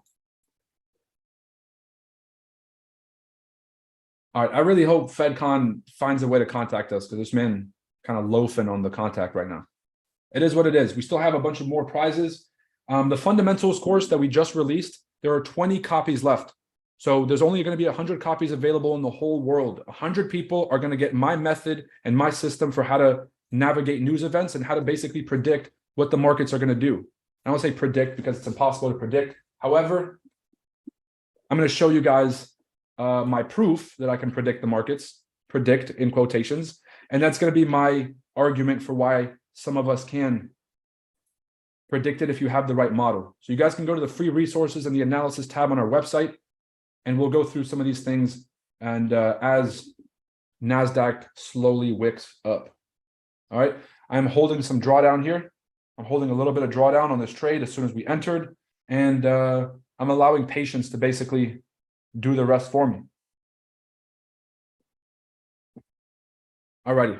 So if you guys go to the fundamentals tab, I want to show you guys how I've been able to consistently stay ahead of the market conditions since 2019 by just being able to navigate my way through a lot of these market conditions.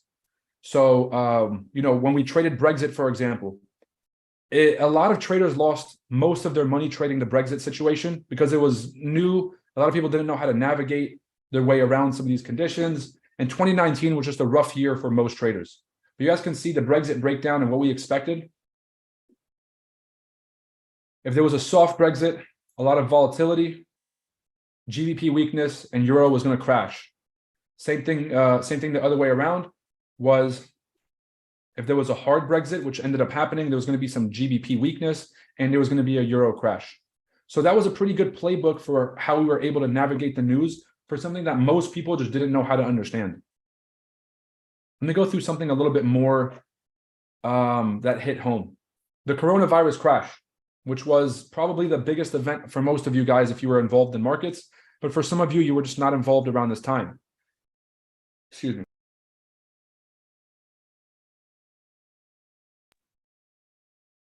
So in the coronavirus article, I basically just talked about why this crisis is going to lead to the worst economic event. Now, this is in March. This is when the crisis first happened. So I went through a whole timeline here. And then I went through there's more of a timeline of who got hit first and who didn't get hit first. The story of today, the United States began testing, bada boop, bada boop. The story of tomorrow. God, I really called this shit to the fucking teeth, people. I got to give my credit. Before the Southern Hemisphere kind of problem became a talking point for mass media, I was one of the first people to mention that the southern half of the world hadn't gone through winter yet.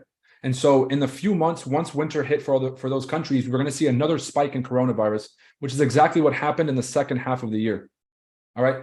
Reasons to why the COVID-19 breakdown could lead to a systemic crash in global supply chains. Supply and demand went to zero. The Fed started quantitative tightening in 2019 because of the market panic. There's just so much stuff I'm not going to go into, but you guys can go through and read how we were able to navigate that.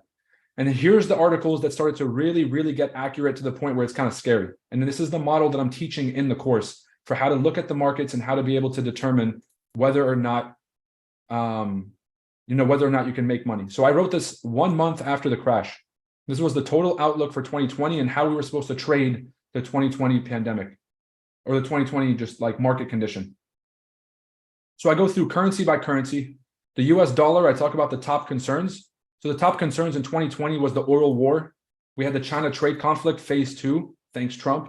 We had the USMCA agreement, which was the new NAFTA. We had the credit market weakness. We had unemployment at all-time highs, close to 17% because of the coronavirus, bond market failures, domestic debt bubble, all this other shit.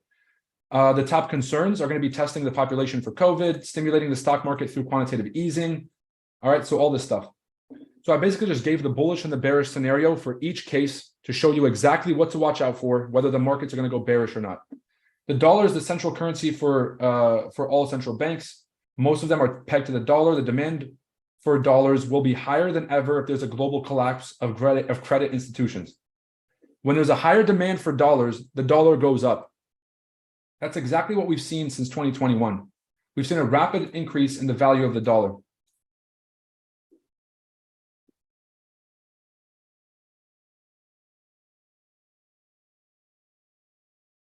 So even though we printed a record amount of dollars, and because of the oversupply and overabundance in the market, that should have made the value drop.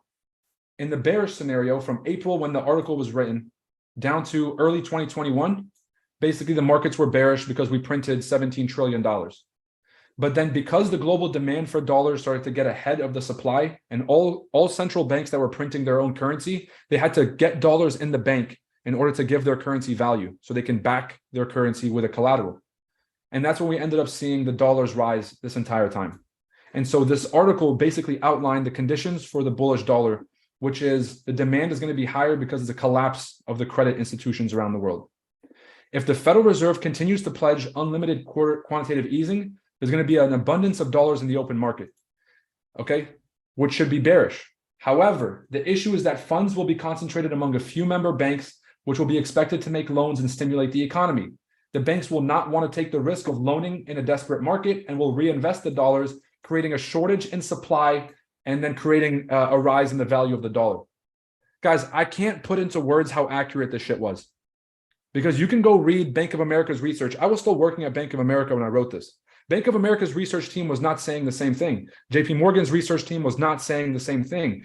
Goldman Sachs was saying because of overprinting, the value of the dollar is going to take a hit. And I was like, no, no, no. The small countries, the few, Great Britain, Canada, Japan, some of the large nations that are going to get dollars, they're not going to go out and just give it to third world countries. They're going to keep that shit in their own bank, and they're going to keep giving their own currency value. And so I always put a bullish and a bearish case scenario, and then I put the more likely of the two. Euro, same shit, bullish and bearish. The value of the euro is, as I said, the bullish scenario was unlikely, and the bearish scenario was likely. This is 2020, people. This is 2020. You look at the euro since that time.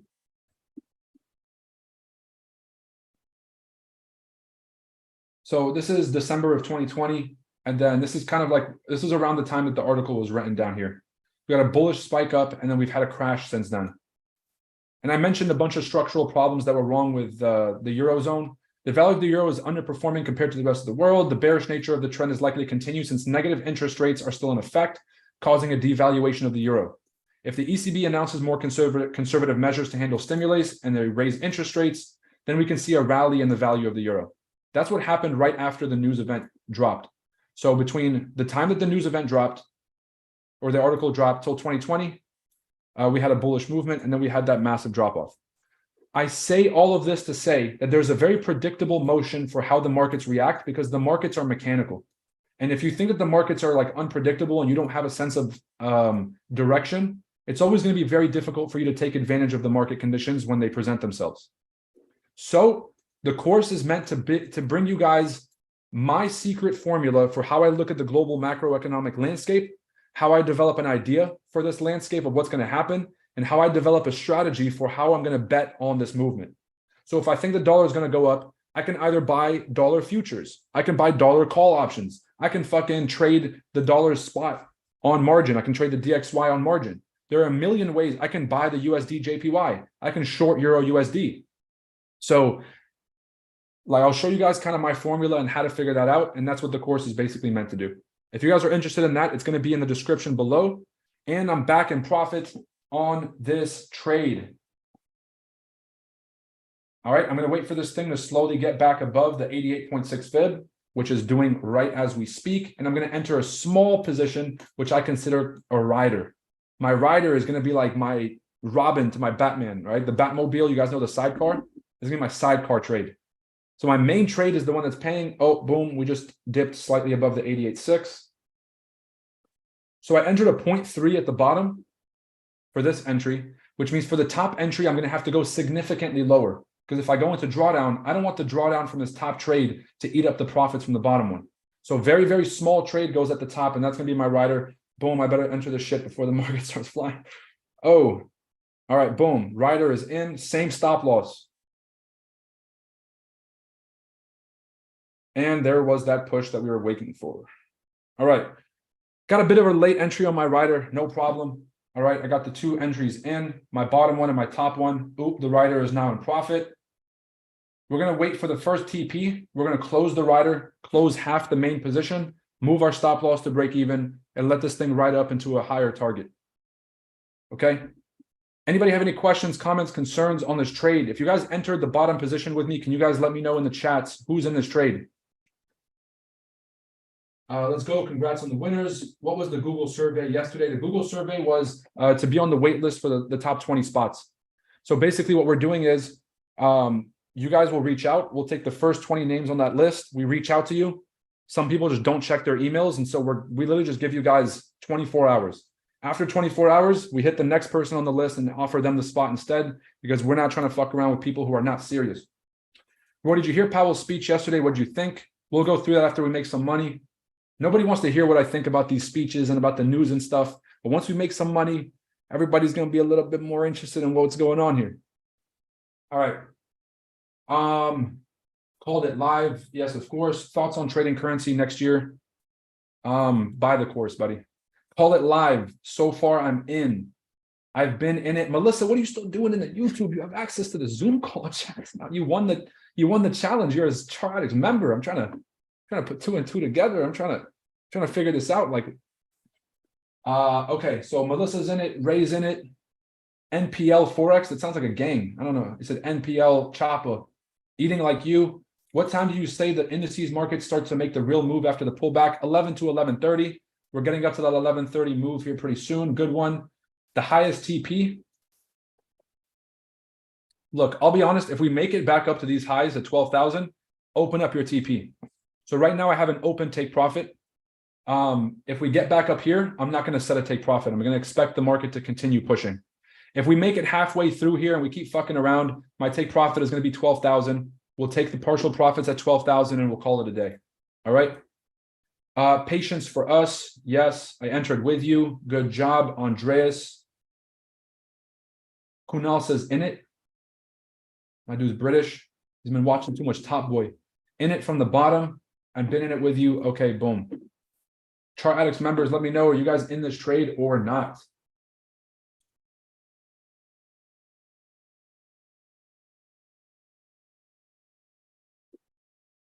Patience is definitely key. Naz is looking great. All in. I got in with you. Bianca's in.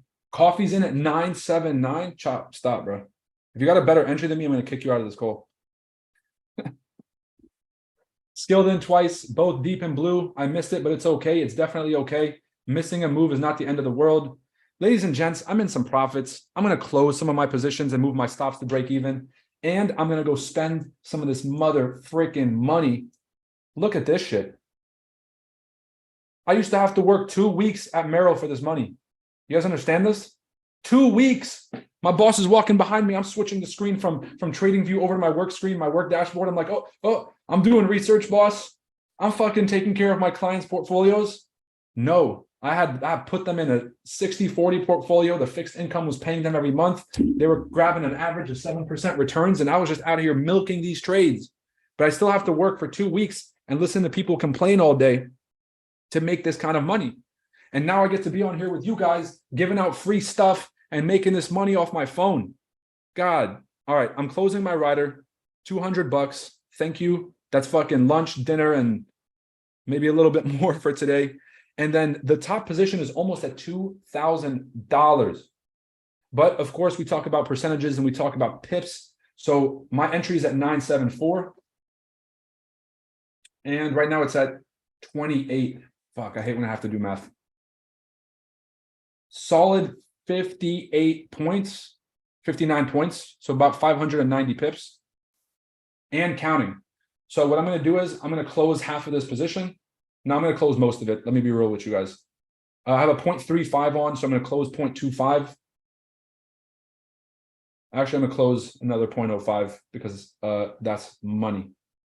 And then I'm going to move my stops to break even. My stop loss is going to go, and always put your stop loss above the break even zone. You guys know these broker spreads. They're going to fucking kick you out of your trade.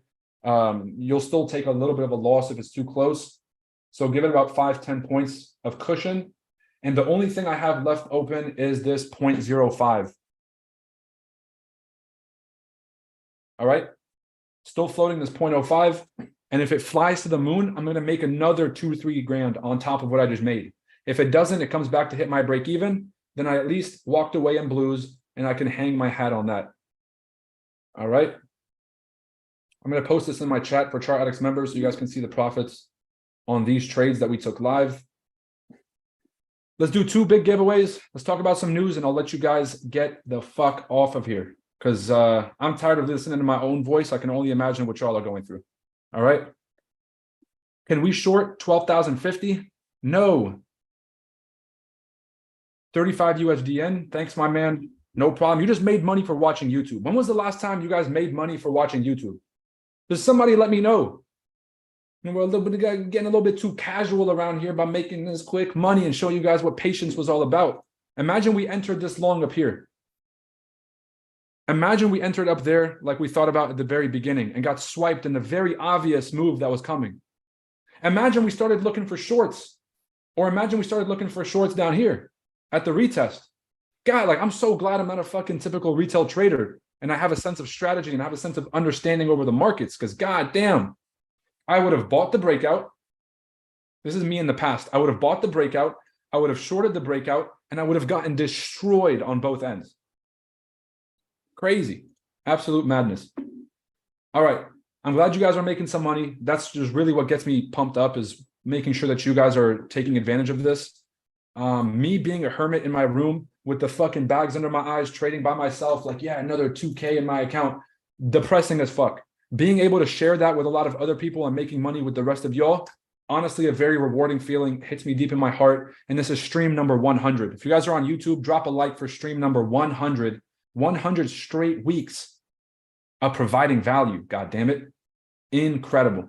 And YouTube definitely just demonetized me for saying God damn it and saying fuck like 75 times. But fuck YouTube. All right. I'm sorry, Susan. But you know, this is $2,000 off my phone, bro. Fuck YouTube money. All right. I'll demonetize the whole channel right now. Hashtag Chart Addicts. That's our only sponsor. First time ever jumping on. How many times a week do you go live? For the Chart Addicts members, we go live every day. But for YouTube, we only do it once a week. And guys, I had a surprise I was going to save until the very end, but I'm going to have to let you guys know this. This is going to be the last YouTube stream. This is going to be the final and the last YouTube stream. I'm putting a close on this chapter. It's been a very interesting time. People, we started getting really, really involved on YouTube in 2020. We did the podcast for you guys. I had to literally convince my closest friends in the industry to not be fucking sticklers and to give out some of this information for free on the podcast. We really gave as much value as we can for free. At this point, my number one focus is the Chart Addicts members, because at some point in 2023, I'm going to step away from teaching and focus on my own trading and focus on launching this hedge fund. And so for the next probably 8 to 12 months, I'm going to strictly be focused on the Chart Addicts team and the Chart Addicts members. And so this is going to be my final YouTube live stream. If you guys want to be live streaming with us and get on the, get on these calls daily and to get involved in some of the trades that we take, you can become a Chart Addicts VIP member for as little as $59 a month. My God. And through that, you guys can get access to myself and the rest of our incredible team. So if you guys are on YouTube, please make sure to drop a like. It would mean the world to me. Make sure you guys drop a subscribe, because we're going to be upping the amount of YouTube content that we do. If you're interested in how to trade news, which is a very important piece of what the markets are going to be doing over the next few months, or probably over the next 12 to 18 months, and you want to learn how to navigate news, how to understand CPI, GDP, how to understand the Federal Reserve policy news and the rates, and how to read the Fed meetings and the unemployment news and all these things that always make your trade go into drawdown, it's very important for you guys to get ahead and to be one of those first 100 people that get access to the fundamentals course. So make sure you guys click that link in the description and put yourself on the wait list, and we'll make sure to reach out to you if you've been accepted as part of the last group of individuals. All right. What's even worse is claiming God in your life, but constantly saying his name in vain. Brother, I'm going to take that up with God, not with you. How about that? All right. If he's got a problem, he's going to let me know. Why was there a Google survey sent out yesterday? That was for the individuals to get on the wait list. Melissa says patience is queen. Yes. All right, because only a queen can make your stomach just turn like that, So patience is definitely a woman. I'll tell you that much. Huge upside, but definitely got to put up with the stress. Oh man, oh man. God, I'm fucking hilarious, people. I don't know if you guys want to give me enough credit for being fucking hilarious, but do you guys know how hard it is to teach economics on a call with hundreds of people to trade simultaneously and to try to be funny? My God, it's like fucking, you know what I'm saying? I got to get at least some kind of credit. Yo, that runner is running. This is what a great trade looks like, and that's what patience looks like. People, another $400. Oh. All right, the next giveaway is I'm going to give away $100 to a random person. Random Chart Addicts member. You guys got this? I'm going to Zelle you $100 directly to your account. You just have to answer one question. If I can think of this fucking question. Oh, okay. I got it. You have to answer you have to answer a question. If you get it right, I'm going to pick the first person. You have to answer a follow-up question. You have to get that one right too. All right. In the Chart Addicts course, in my volume 1 course, there are 2 zones that I always talk about. There's a discount and the premium to describe kind of supply and demand, but there's also a middle zone. The middle zone is not owned by buyers or sellers. It's a middle ground. What is the term that I gave and associated to this middle zone? What's that zone called? Oh, Justin. Yo, she got me by 1. Somebody beat me to it. Who is that? Oh, it's Althea. Oh, I misspelled it, had to retype it. It's all good. Yes. dude, you know I would have probably, I'm dyslexic. I probably would have just let it go. So next time, don't erase it. Neutrality, Althea. There we go. All right, Althea, I got a follow-up question for you. Oh, oh my. I'm gonna try to make this one. It's not a trick question. All right, let me think about the follow-up question. I didn't think this far ahead. Oh man, oh man, oh man. God, this is so hard. Like Althea, there's so many questions I could ask you because you've been around for a while. Right, make it an easy one. Easy. I'm trying. Because if I give you if I just give it to you, then I might as well. You know what? Fuck the second question. Althea, you know I love you. $100 going straight to you. Ladies and gentlemen, say congratulations to Althea. Yeah, thank you. All right, go ahead and DM me your info, Althea. I'll go ahead and make sure that gets sent. I'll send Okay, you crypto or I'll send you money. It's up to you. Okay, thank you. Bye. My pleasure. Take it easy. Hope you have a great one. That's what I'm talking about, people. Hey, Roy, I'll message you on Instagram. My Zoom isn't working, or I'll email Anthony. Look, I trust Anthony better with communications. So I'm just going to go ahead and suggest that if you want a swift response, to reach out to the man, the myth, the legend. Everyone says equilibrium. It's close. I call it neutrality. All right. Boom, boom. Yeah, guys, like everybody has their own language for this shit. You guys are going to start to realize like everybody who made up their own words for this stuff is trying to sell their program. That guy ICT, fucking scam. All right. This guy like created a whole fucking new alphabet for trading. None of these words are real. I went and talked to a technical analyst once because obviously I had to go through smart money concepts. I wanted to learn about, I wanted to learn the difference between like bank zones. I wanted to learn the difference, just all this shit. So I went to Merrill and I talked to one of the chief technical analysts, the charter technical analysts, and they weren't using technical analysis. This guy's using something called DeMark indicators. Okay, the DeMark indicator system is this like big Excel sheet that basically tracks all these conditions. And when all 15 of these lights turn up green, you have a trade. And this dude was still losing money. Complete fucking waste of time. But I asked him, he had a book, which I still have somewhere in my bookshelf in the back. It's called Seeking Alpha. All right. And it's like a book on technical analysis. He gave me another textbook that he studied to be a charter technical analyst. None of the words that scam ass dude is using is part of real banking, or is part of real bank trading. Some of them are. I'm lying. I'm giving Michael a hard time. But this concept of like, how do I put this? If finance was easy, then everyone would just do it themselves. So we create this entire industry and the language around finance to make sure it's harder for people so that you have to hire somebody to do it for you. What we focus on at Chart Addicts is concepts. When I say wait, I'm not saying wait for the fair value gap to get filled because you have to be 30% under the fair value and you have to have a change of character and what the fuck are you talking about?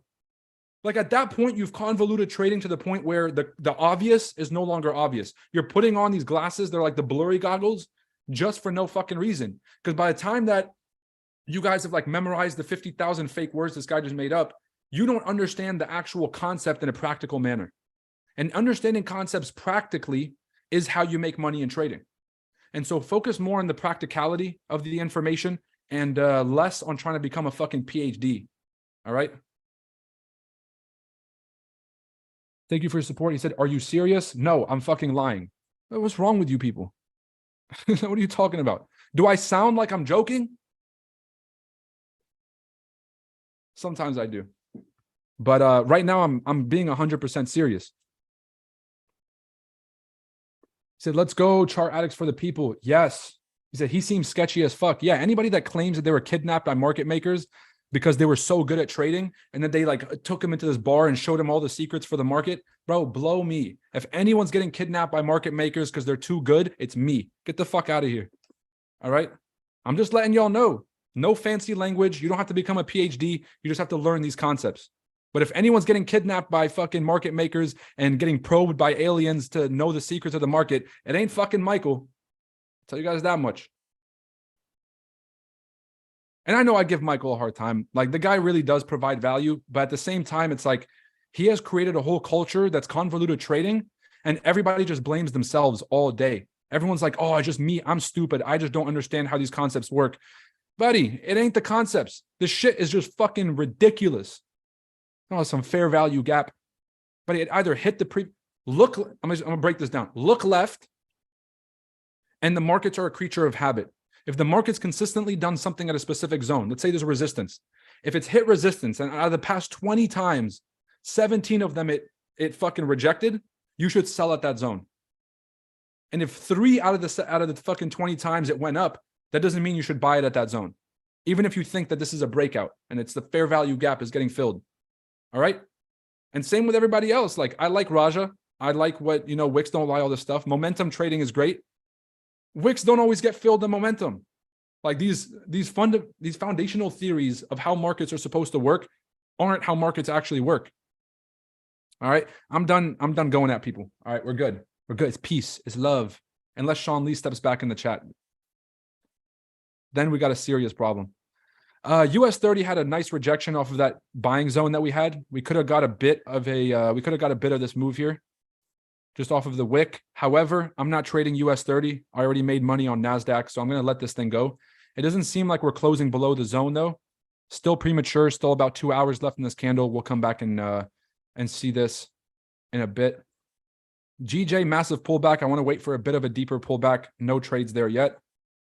UJ is just fucking gone. And NASDAQ still in deep profits. What can we expect out of NAS? One more retest of this region right here, 990 to 12,000. If you guys are already in this trade and your entry is above 975 and your stops and break even, it's going to get tapped and the market's going to go your way. Just letting you guys know. So you guys can either move your stop loss out of break even or just call it a day. Right? You guys remember what that feels like? Where you walk away in blue and you feel like the fucking man or woman? That's what I want from you guys. So walk away in blues. Otherwise, you're probably going to get your stop profit hit. If you enter it down here below the 975 zone, you'll likely be good on this next trade, this next pullback. All right. 2 more giveaways. He said, Roy, stop joking. Nick, what are you doing in this? What are you doing on YouTube, bro? I'm seeing like the Chart Addicts members, like this, my boy, Nick. What are you doing on YouTube, man? He says, Sean Lee, LOL. Yeah, if anybody knows Sean Lee, tell him I'll fight him for charity at the FX Summit 2023 conference. And I'll donate all the money, all the winnings. If I win or lose, I'll donate all the money to charity. And he gets to choose the whatever size gloves that he wants. And he gets to choose how many rounds we go, as long as it's under 5. My cardio ain't that good. That's just it. And it has to be traditional kickboxing. He said, Sean from Astro, yes. Boom, boom, boom. Let's do a quick giveaway and then we'll be we'll let you guys go. All right. Althea just won $100. So let's go through this. We got free membership.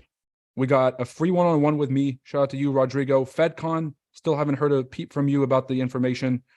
You get 2 free general admission tickets. Bianca, 2 free VIP tickets. My God. All right. Althea, $100 cash, cold hard cash headed to your account right after this call.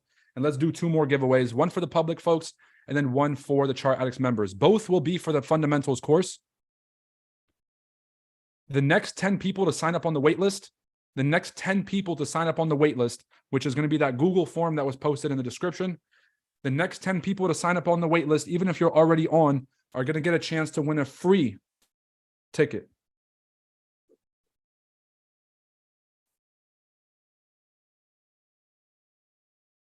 My brother just texted me, I got tickets for Art Basel on Friday.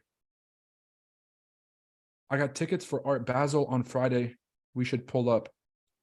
Okay, who is in Miami that's going to Art Basel? Let's do some kind of meetup. Who's in Miami that's going to be in Wynwood doing the Art Basel festivities? Said, I'm so sad. This is the last live stream. Look, y'all, I love everybody. My goal was to keep doing these live streams until the whole world woke up to the fact that I got more energy. I'm funnier. I'm a better trader than 99.9% of this fraud ass industry, excuse my language. And I wanted everyone to kind of wake up to that fact and for us to create this giant movement and to get some momentum going. But unfortunately, no, people don't want that. And as much as I love you guys, I don't know how arrogant this is going to sound, but 200 people on the streams, it's good, but I'm not going to keep doing these every Thursday for 200 folks on the stream. I love you guys, but I got to respect myself and my time. All of my energy and focus is going to go to Chart Addicts members for the next 12 months. And then I will be officially done teaching. I will have passed on all the information and knowledge that I can. I will have built the right, mindset with everybody who's going to take the torch after. And our Chart Addicts team, the incredible people at Chart Addicts, are going to carry on this legacy to make sure that the next generation of traders are better equipped than all of us. All right. Said, I so badly want to join your course. Well, there's nothing stopping you. There's no gun to your head stopping you. It's as simple as going to chartaddictsfx.com and signing up. Most of you guys made more money on that NASDAQ trade than it costs to be a member. So I just kind of look at it that way. Return on investment unmatched. The Ottoman, I don't even know how to say your name, bro. It's 2 zeros and a V in there. I'm going to take it as a scam. Not facts, bro. I've been watching you for a minute. Now I got to join the Chart Addicts membership. It's the only way. GJ made a double top on the 5 minutes. Bro, you have not been paying attention to shit. It's like the man talking about 5-minute double tops. I hope you lose the next trade, Onard. Talking to me about some 5-minute double tops. Ridiculous. It shows already responded on the form. Whoa. What does that mean? Do we have some issues? Like if you already responded, you can't get on? All right, I'm going to have to stop sharing so I can actually see the responses on here. I'm going to stop sharing this. I'm going to go through and see the responses. I'm going to pick 2 random names. I'm going to do the random name generator so it's not biased.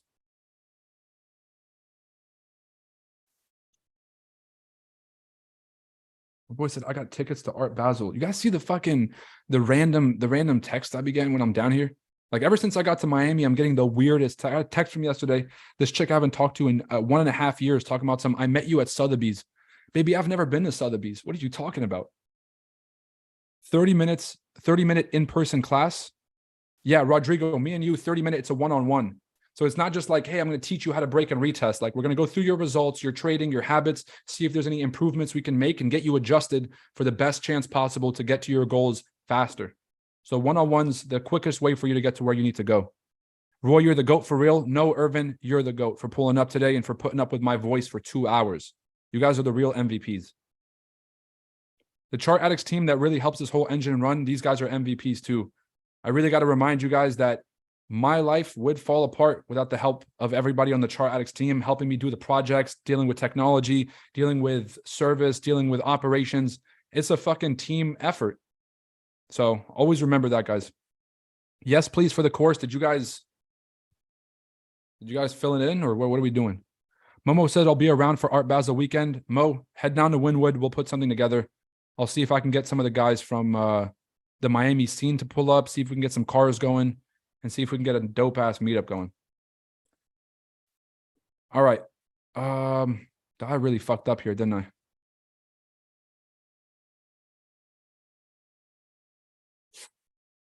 I don't know who showed up first and who showed up last.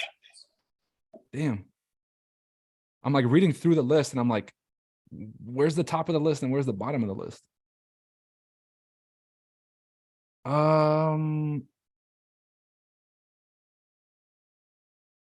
Dominic, did you just recently put your name on the list? What are we doing here?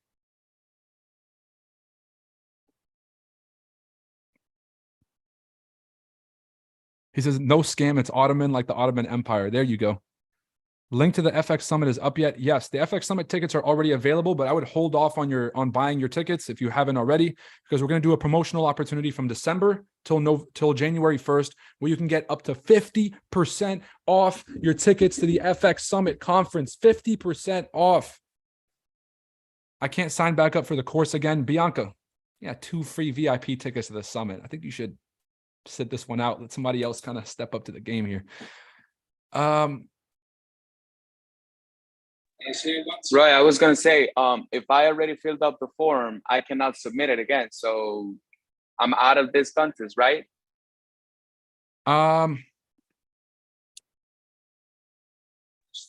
It's all right. It's all right. No. You guys are asking me all these questions that I didn't think through. All right, listen. Here's what we're gonna do. We're gonna do a private raffle for Chart Addicts members. So what you guys will do is like just go into the Chart Addicts members chat, put a random number in there, and I'm gonna use the random number generator. Pick a random number. We can't do that because people will do doubles. Chart Addicts members right now, go and comment something in the members chat. A number, a decimal, an emoji, or something. I'm going to use the random number generator to do a private drawing for the members, and I'll do another one for the YouTube folks right now. So let me see who signed up on the thing. Okay, Dominic said it. Yes, I just put my name on the list. Beautiful. Okay, boom. Random number generator.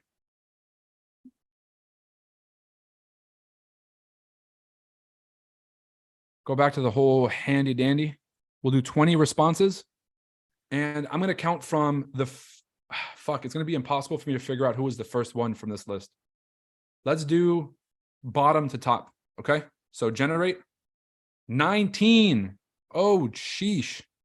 Let's go through it. We got 1, 2, 3, 4, 5, 6, 7. Noah is number 8. Noah's 8, 9, 10, 11, 12, 13, 14, 15, 16. That's Kunal is 16. We're getting close here. 16, 17, 18, 19. Edwin. Who's Edwin? Did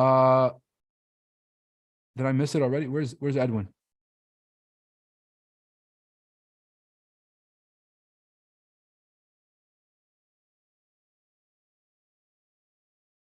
Am I tripping? Wasn't Edwin's name just on here?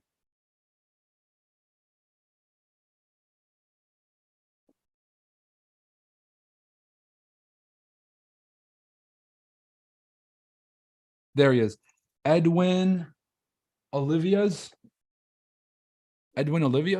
or something like that. Could be a member, could not be a member. Let me know. Break evens just got hit for most people. If you guys had your entries above that 975 zone that I just mentioned before, you guys get the drill. All right. Who was on that list? See YouTube. Edwin, is that you on YouTube or what? Kunal said I was 16. Brother, it's tough. It's a tough life. He said, where's the link though? It's in the description. In the description of the YouTube comments.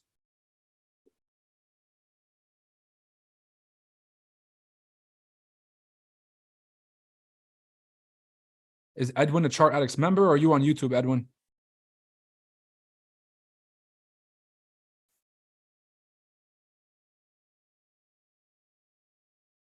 All right. Well, Edwin's going to get an email letting him know if he wants to claim his slot. But let me see actually if he responds. If there's no Edwin on here, then we might just have to redraw this, y'all. We might just have to do a redraw.